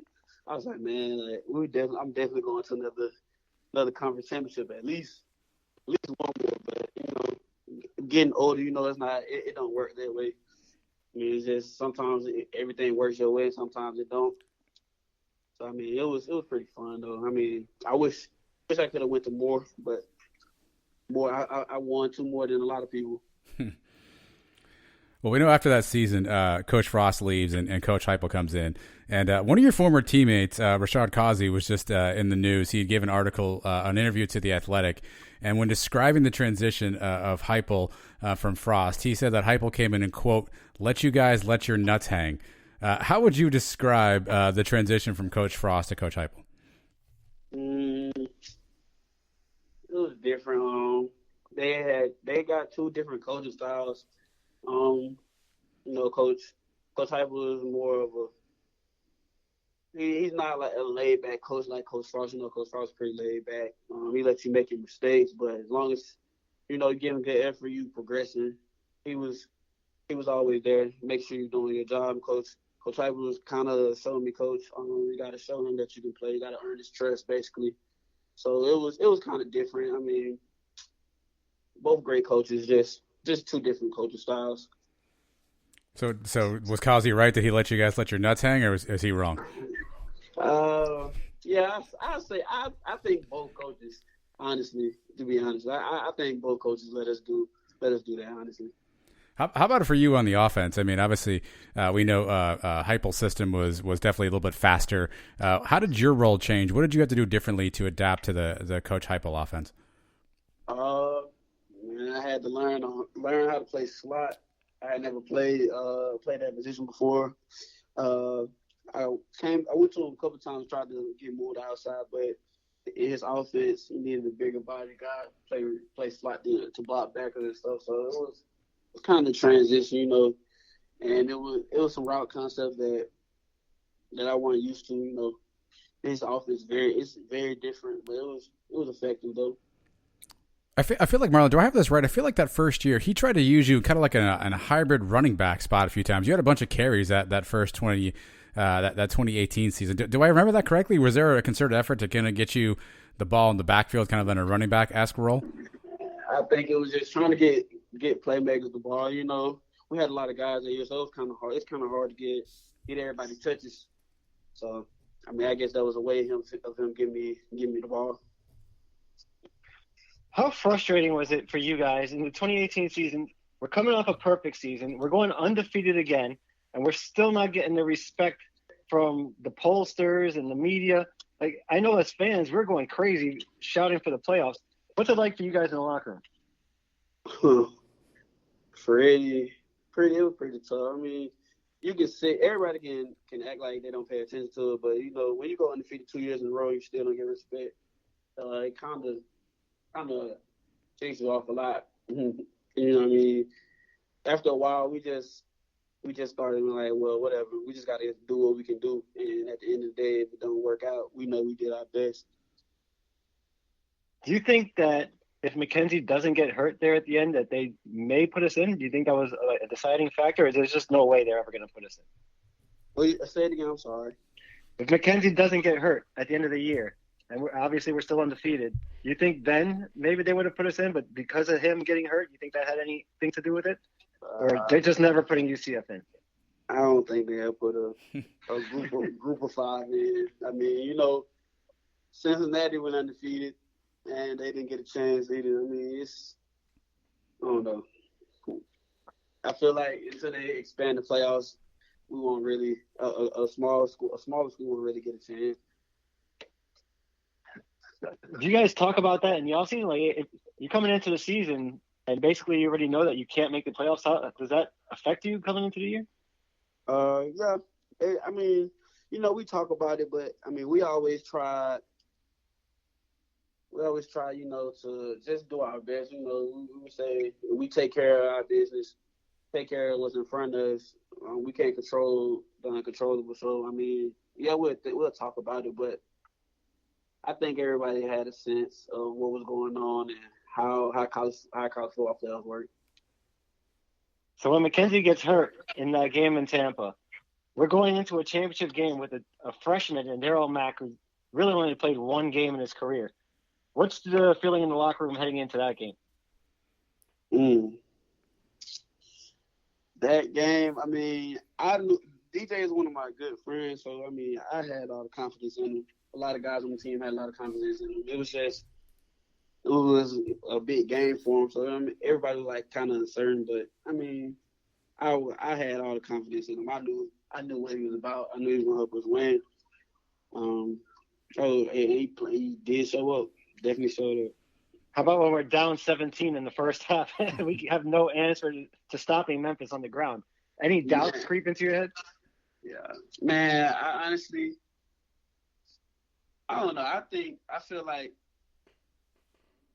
at that point nobody panicked. That year we didn't panic. Like we had already been down 17 before against the same team, 16 if I'm not mistaken. So I mean, we kept just saying like we've been here before. It wasn't. I don't think anybody was really panicking. Well, people forget if you go back to that game. Obviously, the last two games of that 2018 season, the first two games of the 2019 season, you had a different quarterback every game. You went from McKenzie to Darryl Mack, and Brandon Wimbush started the first game, and then Dylan Gabriel came in. As a receiver, what's it like to try to get used to almost a new quarterback every day? Was that a challenge for you, or is it? I mean, in your position, are you just kind of like, hey, if someone throw the ball to me, and I'll go grab it? A little bit of both. I mean, playing receiver, you got to catch the ball regardless of throwing to you, but you do get like a certain connection with the quarterback. You know how he throws the ball. I mean, after a while, you know how it's gonna come off his hand majority of the time. So it was kind of frustrating at first for some of the guys because we was like, we need a quarterback. Who's the quarterback? Like we need to get with him. But I mean, all those guys, when they got the opportunity in the game, they showed up. Yeah. So what do you do as a veteran receiver when Dylan Gabriel gets named the QB? How are you helping him out? Are you talking to him? Are you kind of coaching him up on the sidelines? How do you as a veteran have to sort of adjust and help bring the young guy along? Honestly, Dylan was a pretty mature guy. And he was always on top of everything. He was in his playbook. So, the receivers really didn't say too much to him because we only worry about our position group. Those guys do have to know way more than us. They got to know what the O-line is doing, the defense, and while doing their position. So we really don't. I don't like to add stress to the quarterback. I might give him some encouraging words, but other than that, we really don't. The receivers, we really don't say anything. Well, whatever you did, it paid dividends early. So his second start against Stanford, you and him connected for the first touchdown of the game. It was a 28-yarder. And going back to the highlights, you pretty much just box out Paulson Adebo, who was supposed to be a first-round pick, and just manhandled him for a touchdown. What do you remember about that first touchdown from the Stanford game? Just seeing the ball in there. I mean, we had, like, that 2019, we had a lot of guys on the team. We had Gabe, me, Trey, and Jacob Harris, a whole bunch of guys.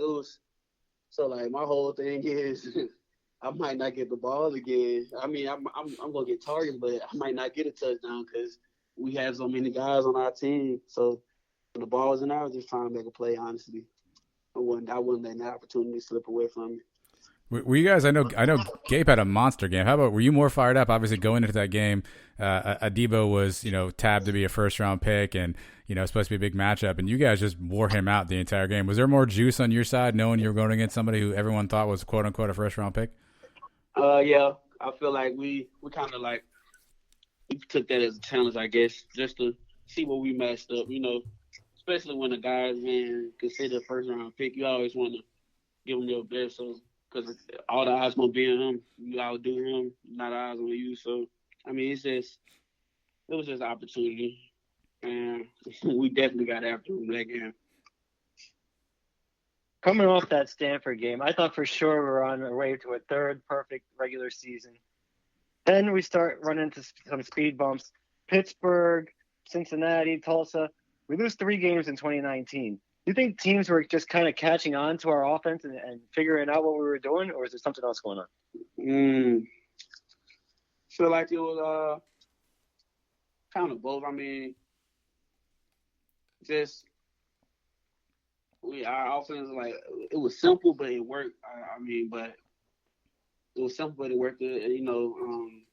Some guys, I guess some teams we played, the teams we lost to, some of the teams, they would know the plays we were running. I mean, they would call plays, but other than, it's football. That happens. You study enough film, you know what teams will run. So that's in any offense, really. Like, I don't know. I just feel like maybe probably a lot of guys were probably kind of got complacent, I guess. A lot of guys got complacent. I can say that. But other than that, when we did lose, we would definitely let it be known that we didn't want to lose anymore.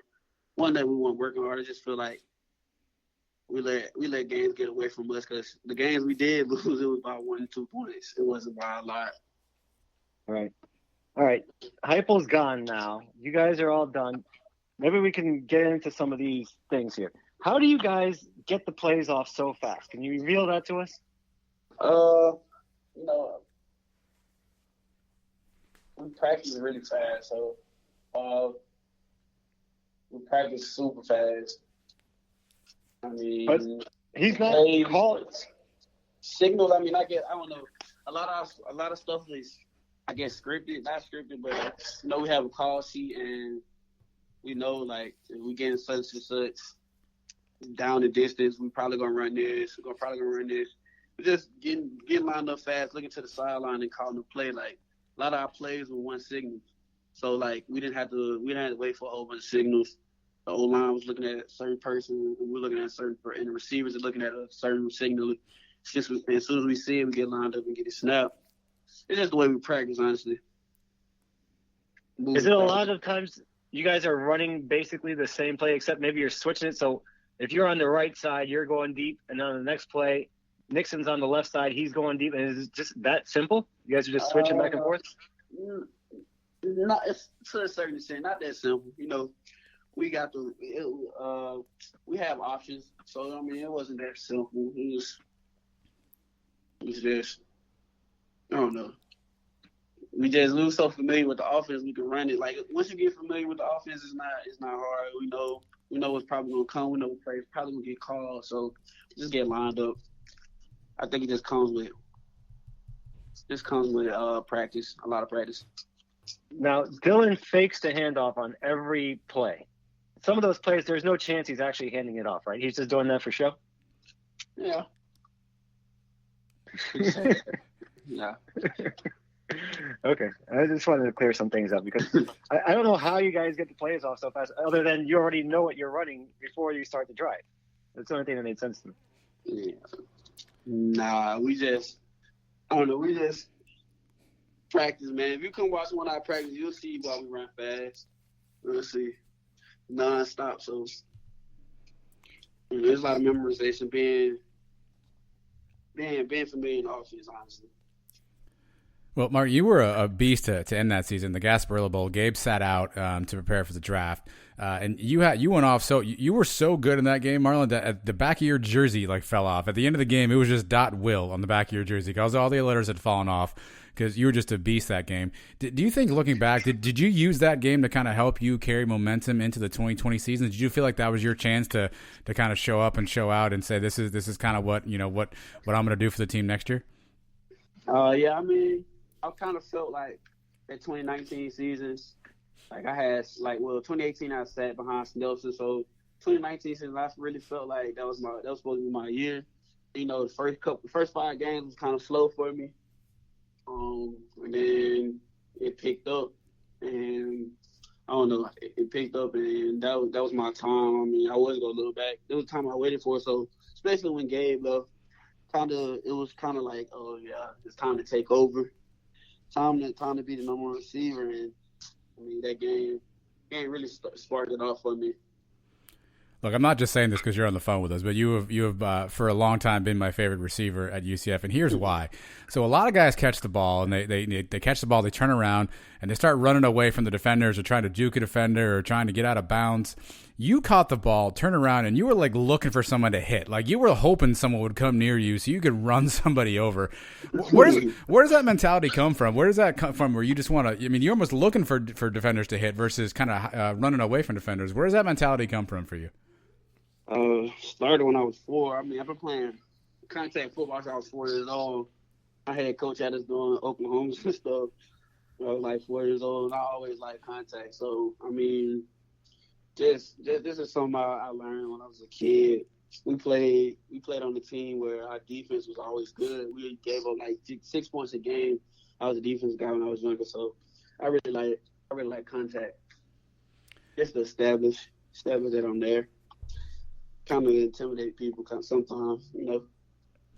It also, to me, a lot of times you were very physical at the point of the catch, and almost sometimes looked like you were going back to your basketball days. You were like boxing dudes out and holding guys back to catch the ball. Did you use some of your basketball skill to kind of help you sometimes and make catches in contact and get your body in the right position?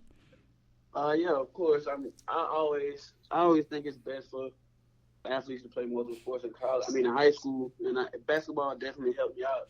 It's teach you how to high point the ball. It's just like getting a rebound, you know.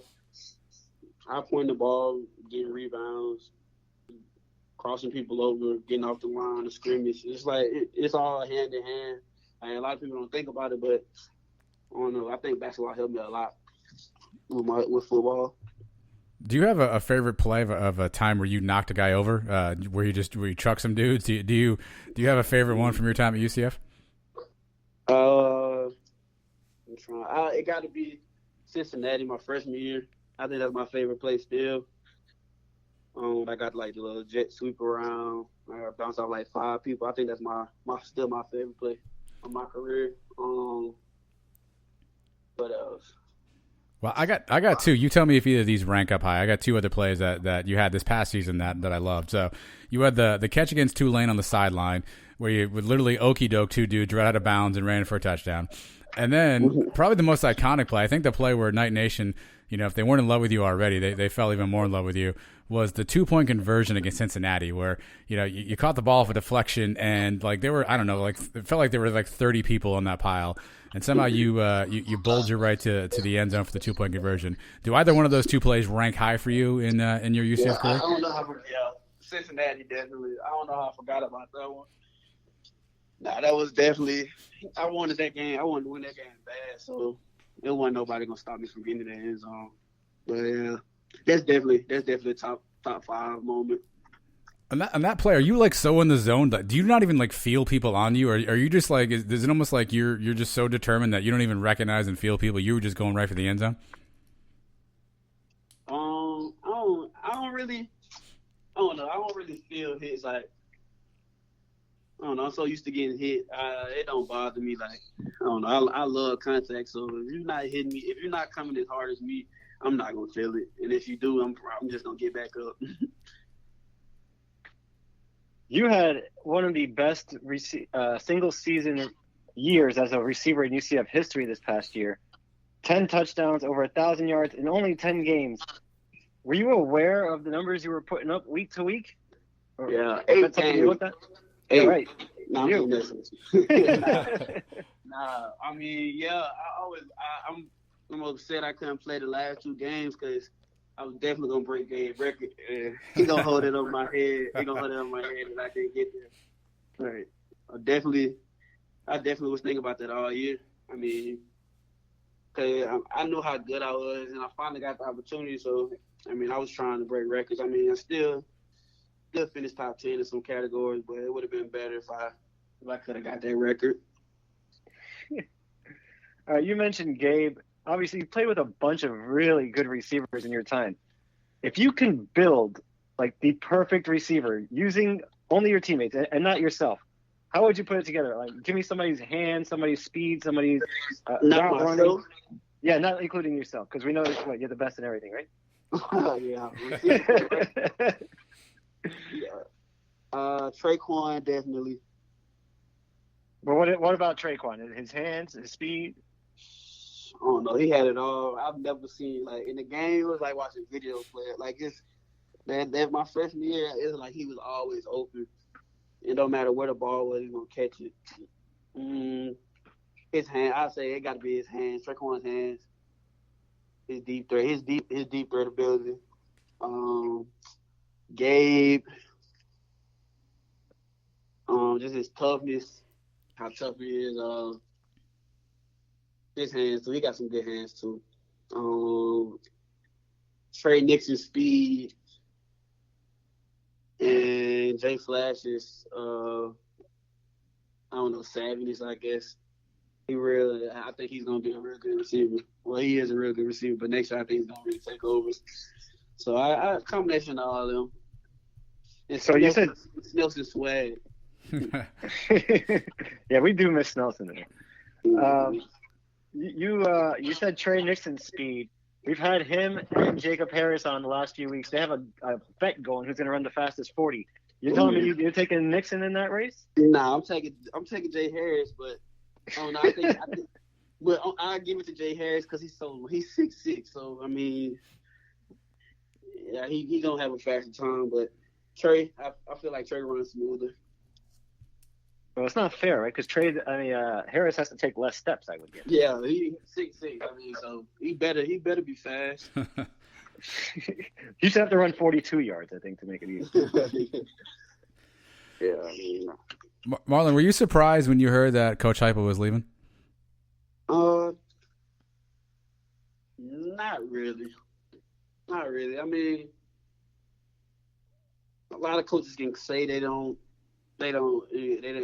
stay, but you know, when the money calls, they're gonna leave. So I mean, it's his loss. I feel like. I wish him the best, but I know what's down there at UCF, and I know the players there, how hard working they are, and how good they can be. So I mean, again, I wish them the best of luck, but I wasn't surprised. Yeah, I mean, Frost left, so nothing surprises me. Well, you got a lot of people excited a couple days ago. Gus Malzahn obviously named head coach. He put a staff together, and you tweeted out something to the effect of, "Man, I might want to come back." And then you had to tweet out like a minute later, "Just kidding, guys, I'm not really coming back." But what do you think about the staff that Gus has put together, and what do you think about Gus Malzahn coming to UCF as the head coach? I think the staff that he's put together is great. I'm glad he brought Coach Wide back. Coach Wide is a real important piece to that staff last year. I mean, I think he had me, Trey, Gabe, and Flash, and we all put up numbers. I mean, he's a great owner off the field, so I'm glad he kept Coach Wide, you know, Coach T-Will from Auburn. I got some guys. I'm being from Alabama. I got some guys that play at Auburn, and they always talk good about him. You know, on Twitter. You see his rapping videos and all that all the time. So I know he's a good coach. Got some good coaches on offense too. And Coach Malzahn, of course, he won that championship. So I mean, I don't know. I think it's a great opportunity for Coach Malzahn and for our team to be able to work together. Because with him, I know we'll be able to play. You know, maybe schedule bigger teams. Maybe we go undefeated. They might put us in there. I don't know. We have to win 60 points for them to consider us. But I mean, it's a great thing. I feel like it's a great situation. Yeah, a lot of people were surprised when Coach White initially left. And obviously, to your point, when he was announced coming back, all the receivers, Amari Johnson and a bunch of guys were on Twitter talking about how glad they were he was coming back. Obviously, we don't get to talk to him in the media very much. We don't hear much from him. You kind of mentioned a little bit. How surprised were you that he was leaving initially? And what kind of coach is he? What does he kind of bring to the group that he's so beloved by you guys? I mean, I don't know. You never know what went on. Never know what went on. So I don't know. We wasn't too mad about him leaving because we know that what his intentions were. I mean, his intentions are with us. And we know that if we call him at any time, regardless if he's our coach or not, he'll be quick to help us. So I mean, it wasn't no tension between the receivers and we left. We was all. I mean, we didn't know what was going on, but we supported him because he's a guy that always fights for us. He's always fighting for the receivers, no matter what, wrong or right, you know. So I mean, he's a great coach. Like I say, he's gonna fight for his players. He's gonna stick up for his players. Gonna make sure you're all right. Make sure you're on and off the field. Gonna call you. He still call me like every other day. Like we talk at least once a week. So I mean, he's that type of guy. He like the Coach Sampson. He knew Coach Sampson from recruiting. He recruited Coach Sampson when he was a college coach somewhere. He didn't even sign him, and you know he was a coach. He became a coach on our staff, and he act like he knew him forever. So I mean, he's just a great guy. I'm glad he came back. You're obviously. I'm sorry. Go ahead. I said, especially for the young guys, I'm glad that they get to get coached by him. You're getting ready for the draft now.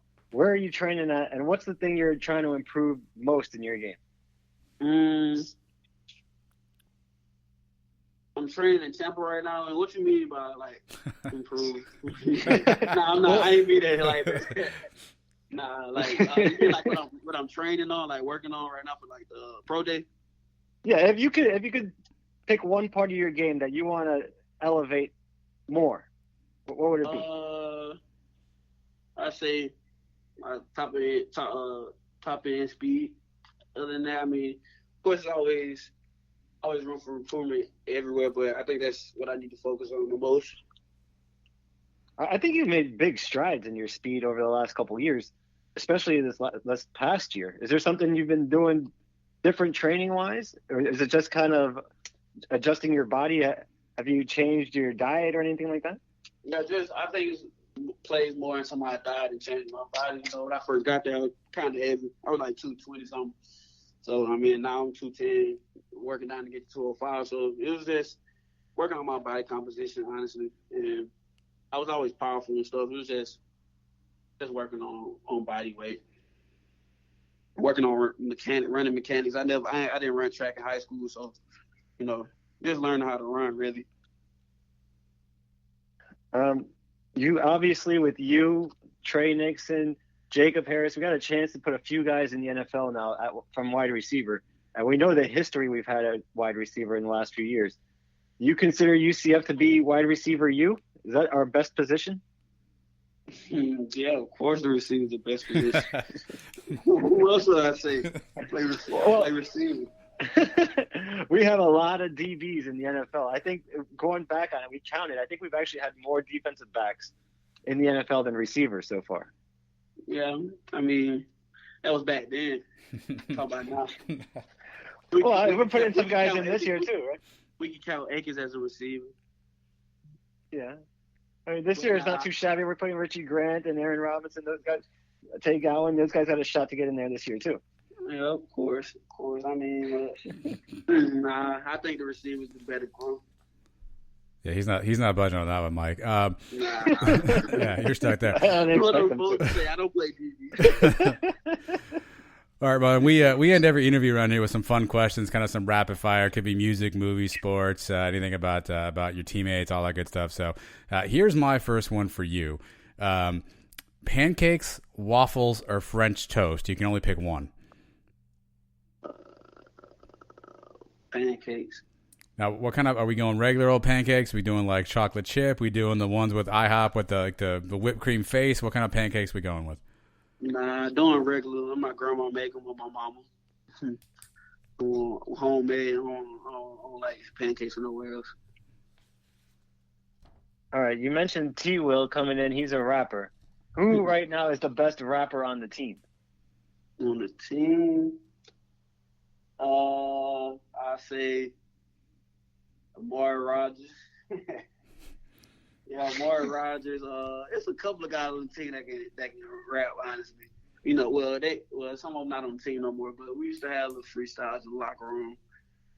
There's a lot of guys on there.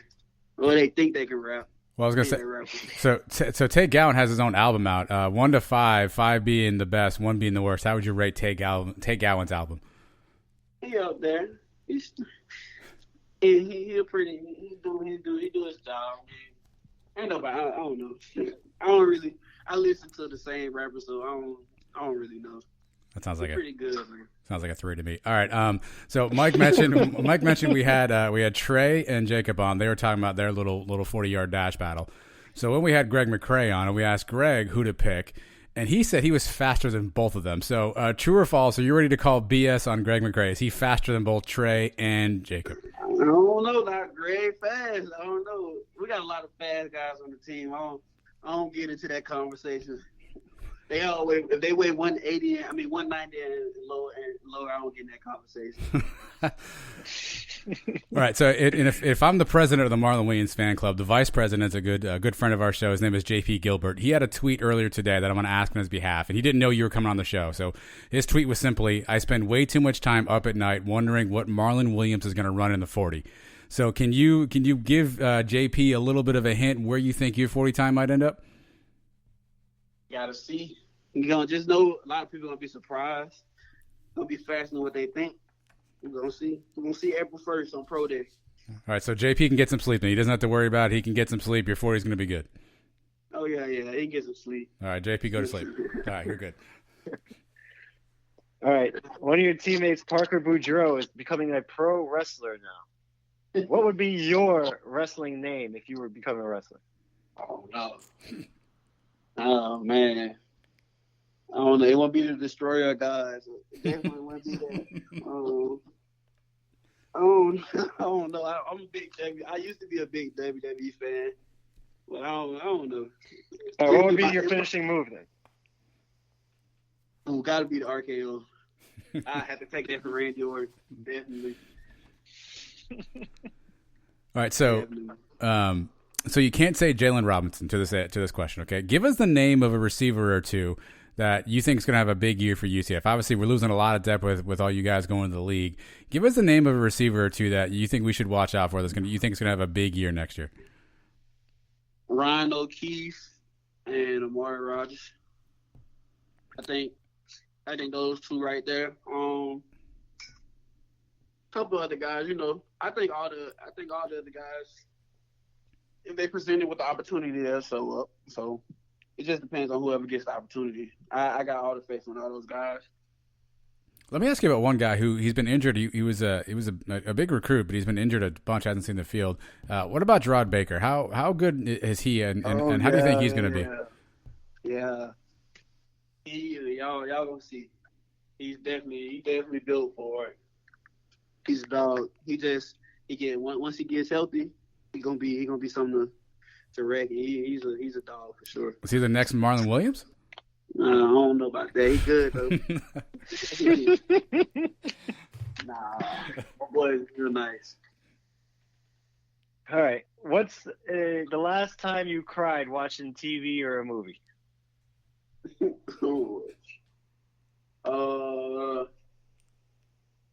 Hey, I don't know. I don't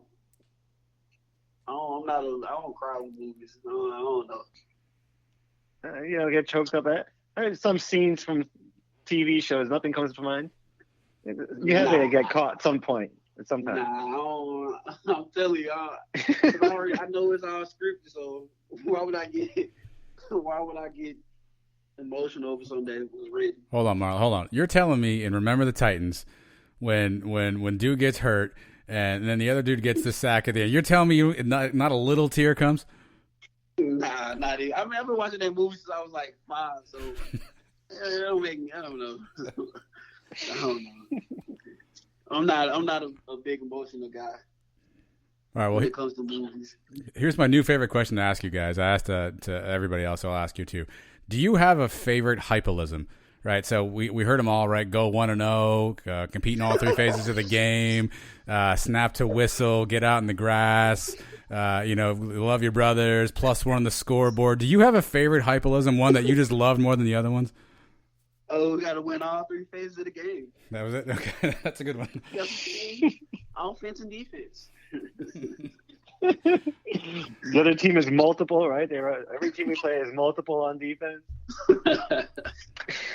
Yeah. Oh man, he had a few that we used to laugh at all the time. But nah. I think 1-0 is up there too, though. Did that get annoying after a while? Were you just kind of like, yeah, coach, we're gonna go 1-0, or did you guys really kind of buy into that? A little bit of both. I mean, it was kind of redundant, but we got the message. We got the message, definitely. I know you guys clown on him a little bit on your own time. Who does the best hypo impression between all you guys? Oh man, that's a bunch of guys. I want to tell you that. But I'll say Dylan. Probably Dylan or Mackenzie. They got it down pat. Mackenzie definitely got it down pat. You've got all the mannerisms and everything. The hand. Oh yeah, definitely. Everybody got. I think everybody took turns, honestly. Well, listen, Mark, we are so excited to see what happens next for you, man. Obviously, like I said, I've been a big fan of yours the entire time at UCF, just what you did on the field, off the field, the way you carried yourself. So we can't wait to see what's next for you, man. I know you got Pro Day coming up soon, and I know all of Night Nation will be watching to see kind of what your next step is. And wherever you go, you're going to have a legion of people following you and rooting for you and supporting you, man. So we wish you the best of luck, man. Good health, and we'll definitely hopefully stay in touch with you down the road, okay? Yes, sir. Thank y'all for having me on. I'm Jeff Allen. Join me each week for unique yet common sense opinions on sports on the Jeff Allen Sports Talk Podcast. We will break down the sports world minus the hot takes with prominent guests and my stable of sports guys. It's sports conversation the way it should be. Search Jeff Allen Sports Talk wherever you get your podcasts or go to jeffallensportstalk.com.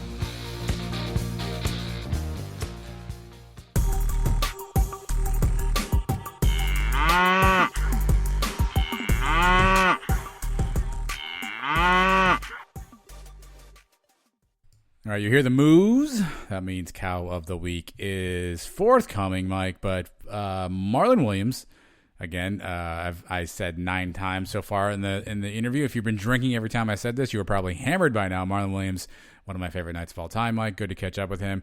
He gave some funny answers, some good answers.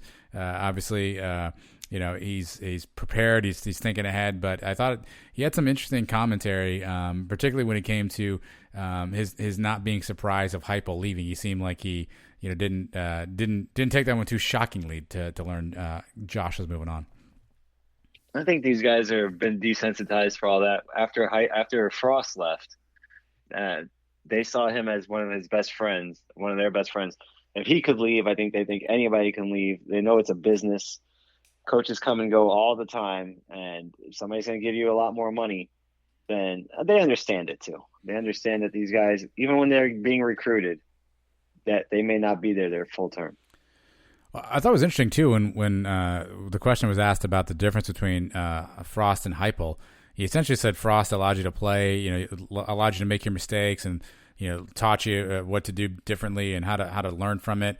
Where Heupel basically you had to earn the right to play, and it seemed like he was a little bit more stringent or maybe less forgiving of mistakes, which I thought was kind of an interesting way. Now Marlon phrased it a little differently, but that's at least how I interpreted that, was that Heupel didn't have any patience for mistakes, and we saw that a few times. Like we would see guys get in the doghouse or not get snaps, and we would go, "What the hell's going on here?" I think Johnny Richardson comes to mind. He fumbled against Tulsa. I don't think we saw him since. I think he's in the witness protection program. And so, maybe that's a little bit of Heupel's coaching personality, which, perhaps in terms of the way Marlon thought about it was different than what he was used to under Frost. Well, it's not like Heupel had a more disciplined team, because we saw the problems we had with penalties his last year. So maybe he did get angry with guys, but it's not like it made a difference. We were still putting up 20 penalties a game, especially early in this season with the false starts and all that stuff that was driving us nuts. But good talk with Marlon. Like I said earlier, probably, an 8-game span, probably one of the best 8 games put together as a wide receiver we've ever seen. Great kid, and hoping the best for him. Another guy I'd like to see on the Giants. If the Giants could get one of these receivers from us, I'd be happy. Can we get one? The Giants never get anybody. The Giants, I think, the only guy that ever come through here was Darcy Johnson, and Michael Greco too. I think ended up on the Giants for a little while too. But I want a guy that can have a nice 10-year career. Like maybe I'll go get the jersey. My 2 favorite parts of the interview was when you told him that he had those stats in 10 games, and he was quick to tell you it was 8. And then you asked him what he had to work on for the draft, and he was like, "What do you mean?"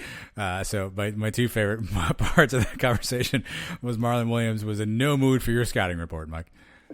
He's a very confident kid, and he should be. Yeah. He's got a lot of ability, and good. He doesn't need to take crap from me. I don't thought I was giving him crap, but he's confident in what he can do, and I hope he goes out there and proves it to everybody and gets a high draft grade and makes some money. All right, well, let's talk about people who shouldn't be confident, because they are cows of the week, Mike. I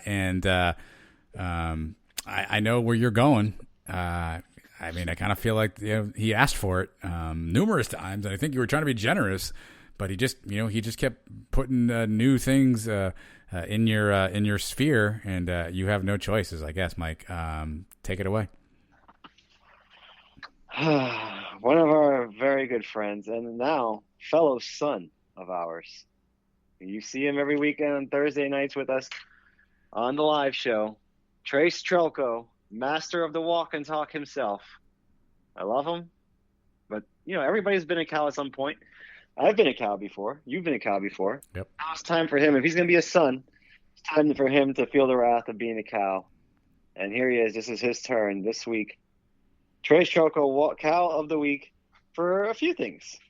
Now, number one, we're participating in this 5K race coming up. And I'm telling everybody to start training, get ready for this thing. Sons of UCF group, we're going to dominate this thing. We're going up against all the other alumni associations. And this guy is talking about walking and slowing down our time. And then I see he's sleeping on hammocks on Twitter. He's doing everything but training for this race, which I know that's not the way, the Sons of UCF way. We're in this thing to win it. And Trace, I don't know what he's doing, man. Is he a mole? I think actually I got off the phone this morning with the people in Denver, the Denver Alumni Association. And I'm working on a trade. I'm working on a trade for Trace, sending him to the Denver Alumni Association group for maybe a couple of edible marijuana cookies, something. The things are still in the work, and maybe a runner to be named later. But he's on the hot seat. Trace is on the hot seat. I'm going to say it right now. Another little thing, which was a little amusing earlier last week during the Gus Malzahn press conference. He didn't use my question. I told him to ask Gus about tank tops, his view on tank tops. And the question he did ask, Gus never answered. So I think if he would have hit him with a wardrobe question, may have gotten a better answer out of it for everybody. And the question he asked was about a recruit. Gus was scared to answer because he thinks he's going to put us on probation by answering a question like that. So overall, a tough week for Trace. I love him. And let's see if he can rebound this week. Maybe by Thursday he'll make up for some of his mistakes earlier this week. But for right now, he's the Cal of the Week. Yeah, I mean, I'd be lying to you if I said I didn't see it coming. I mean, as soon as I saw his tweet about he was out walking, I just knew the wrath of Mike the trainer was going to be unleashed upon him. I know you were very serious about your race. Did you get some more miles in this weekend? I did. I actually set personal records this weekend. Multiple records? Hold on. So more than one record? Well, yes. I ran Saturday, and I beat my time from 2 weeks ago. And then I ran again on Sunday, and I crushed my Saturday time. Wow. What do you think about that? Improving day by day. How about that? Wow. Okay. Let's see. I'm looking at my app right now. 3.14 miles on Sunday. Average pace, 7 minutes, 45 seconds. Not too bad, huh? So that's what, 20? I'm coming after you. 22, you told me you ran 22 minutes. 22. I mean, listen, that was like 10 years ago, by the way. Yeah, we'll see. 24 minutes and 22 seconds. Okay, that's impressive. So, that's a good time. That's a really good time. I'm gonna have to get my knees like that. Yeah, that's a good. Okay, so Trace, you're right. Trace is certainly, he's got his work cut out for him. I'm gonna need. Can I get a scouting report of the Denver runners? I don't need it now, but if you could just send it over to me via email, I think we should at least look through and see what our options are. Trace frequents Denver often. He's got family out there, so. Exactly. He'll fit right in over there. It may work out in his favor to join that group. But if any of you want to join the group, Mike probably won't make fun of you. Find us on the virtual Race the Night 5K. When you get to the group section, search for Sons of UCF, and sign up. We'll see. We got hats if you win. We'll do some fun stuff. And Mike probably won't make fun of you. But I said probably. My Cow of the Week, Mike, is I don't really know who to give this award to. But I guess this is less Cow of the Week. This is more like get off my lawn back in my day stuff. But I was watching the baseball game this weekend, and I noticed a couple of things. I hadn't watched a ton of baseball in a while. So actually what really happened was my son came out and looked at the TV and was like, UCF has a baseball team? And I said, yeah, buddy, we sure do. And he was like, oh. And he turned to my wife and he says, Mom, Dad never watches baseball. And Mom says, and my wife says, Aiden, Dad would watch the paint dry on the wall if UCF painted it, which I think is a fair statement. So I hadn't watched baseball in a long time, and I noticed a few things I'd never seen before. One, the batters all seem to have like quarterback wrist bracelet, like wrist play sheets attached to their belts that they were referring to throughout the at-bat. I don't know if they're getting play calls in, Mike. I don't know if they were looking at signs. What are those little play cards that they have now that are attached to their belts when they're looking at in between pitches in the at-bat? I gotta think it's some kind of scouting reports on the pitcher. What kind of pitches this guy likes to throw in certain counts? That would be my first guess. Okay. I don't know what it is. Yeah, I'm leaning on you, baseball expert, to tell me why we have play sheets on our belts for baseball. You got guys, remember like Joe Girardi when he was managing the Yankees, he used to have his binder, and he used to always go check the binder every time to see who he's going to bring in to pitch and this and that, and all kinds of patterns. This guy throws this on 2-1 counts, and this guy throws this on full counts and all. So maybe it's something like that. I wonder if I don't know if that would be it. They'd have to change the place cards every time a new pitcher came in. Yeah. So we have to get in touch with somebody on the staff there. Maybe Lovelady has an answer. Maybe it's just something to remind. Maybe each guy has something to remind themselves of, and they want to look at it. I've seen guys write stuff on the inside of their hats before, like keep your head down, keep your shoulder in, whatever it is. Per guy, maybe there's little reminders for themselves, but maybe there's something else to it. Maybe we got a buzzer situation like the Houston Astros. I'm not accusing. I'm just asking. Yeah. Are we buzzing each other, making sure the buzzer's working? Who knows? But those are just my guesses. Okay. Second, why are base runners now sliding with an oven mitt on? I guess so they won't jam their fingers going into the bases. Is that It's a new apparatus, I assume? Yeah, I've seen it before. I've seen it. I want to say Brett Gardner wore one. Okay. I've seen that before. Yeah, you don't want to jam your finger. You don't want to get stepped on either. You don't want to get cleated when you're sliding into one of these bases. That can't feel good. Yeah, what's it made of though? That's what I was. If is it some sort of a Kevlar situation? Like how is it? Like what's it made of that's going to protect that for you?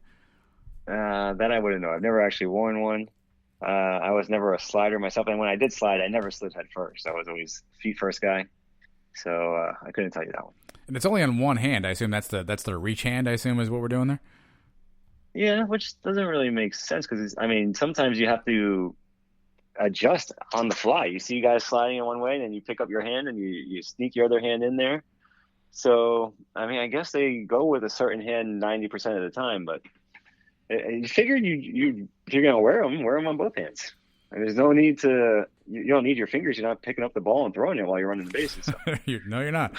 I don't think you're allowed to. Actually, I think that's against the rules. No, so maybe you'll start seeing guys wearing two of those. That's gotta feel weird though. Yeah, it looked weird. I was like, why does this guy have an oven mitt on second base? What are we doing here? And I recognized it was probably for sliding purposes. But then I was like, well, how do you know which hand you're gonna dive back with, right? If you're at a certain base, are you always diving with that hand? If I don't know. I guess maybe it's always the outside hand. Who knows? But so I don't know if I'm cow of the week. I don't know if baseball's cow of the week. I just feel like a lot of new things were going on that I hadn't seen in a long time. And I was kind of like, get off my lawn. What's all this new stuff? Also, UCF's jerseys on the first day, I think we were camouflage. It was like a camouflage Knights jersey. I don't know. Do we have camo equipment now? I wasn't tracking to that. I think, baseball has kind of, even before football started going with all these different uniforms, they've kind of been the pioneers of different kinds of uniforms. I think they've had camouflage for a while, but I'm not really that much of a fan of those. I like the script letters on the front. Those look nice. The gold helmets actually were not bad, but we lost a couple games wearing those. Trace wanted to get rid of them after the first 2 games of the season. I don't know. Camouflage, it's like the space thing. You bust it out once or twice a year, and that's it. Yeah, I could do without them. All right, well, that's my cow of the week then. Maybe it's baseball. I'm not really sure. Maybe it's me. I don't really know. But I'm glad you were here. You were here to help me. If anybody has any answers to the play cards and what's on the belt there, I assume to Mike's point, it's probably some sort of a scouting report. Because I saw one guy step out of the box and he looked down and looked at his card, and then he went back, and I want to say it was 0-2, maybe 1-2. So I don't know if he was looking to see tendencies, heat zones. I'm not sure. To your point, you have to keep that moving though to make sure it's accurate. So if anybody out there knows what's on those play sheets, let me know. Just curious. Just want want to learn more about baseball. I don't want to be cow of the week anymore. So that will be helpful information. Again, you can find us on all our social media platforms at Sons of UCF. You can find Mike at UCF Mike 1. If you want to hit him up from the Denver Alumni Association on the trade, you can probably slide into his DMs. He can help you out there, Mike. And who knows what's coming up next, Mike? In successive weeks now, we've brought you Trey Nixon, we brought you Jacob Harris, we brought you Greg McCrae, now we got you Marlon Williams. We've certainly done all our parts to try to get you every one of the nights that we can find out there. We'll see who else we can get, Mike. There's a lot more people out there, but hopefully you're enjoying hearing from some of your most recent nights. It's been cool to catch up with a lot of those guys. Should we just say it now, Richie Grant, next week? We announce it before we can even get in touch with the guy. You assume I haven't tried. I wrote his name down right here. Christopher Deloach, I forgot about him too. We had Deloach on a few weeks ago as well. So this exclusive. Some people talk about exclusive stuff, Mike. This is actually exclusive because I feel like some of these guys you're not hearing full-on interviews from anywhere else. And in fact, some of them have told us that they're not going to do other interviews. So we may be the only place you can hear these guys. So luckily, we're here for you, and that's what we do. Right. Some other shows have had guys on here and there, but we've been the steadiest, I think, doing the interviews for a long time now.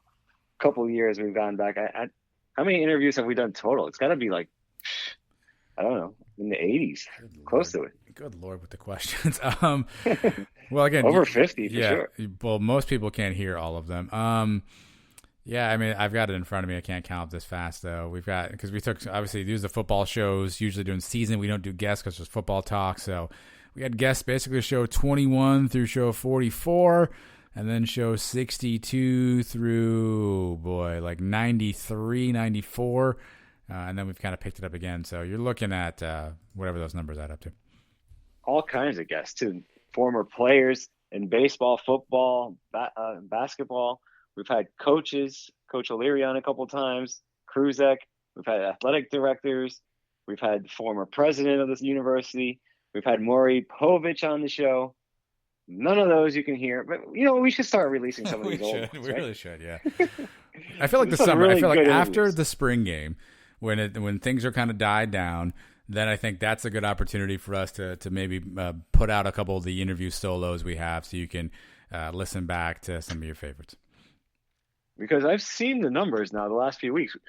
Thank you guys for listening because the numbers have skyrocketed the last few weeks, whether that's because people are excited about Gus Malzahn, but there's a lot of people that have been listening to these last few episodes that were not listening before. So I got to imagine a lot of those people didn't hear most of our interviews. Mike Golick's another one that we had, a big-time name that we've had. We've had all kinds of guests on this show. So hopefully we'll be able to release some of those again soon. And you guys can catch up with some of the old interviews. But until all that, again, we got spring game coming up. We got spring practice coming up. We'll keep you up to date on all that. We got recruits coming up. Basketball postseason will be beginning soon. Baseball is just getting into full gear. We will have you covered on all that stuff. You can hear all that here on the podcast version of the show, which comes out usually every Tuesday-ish.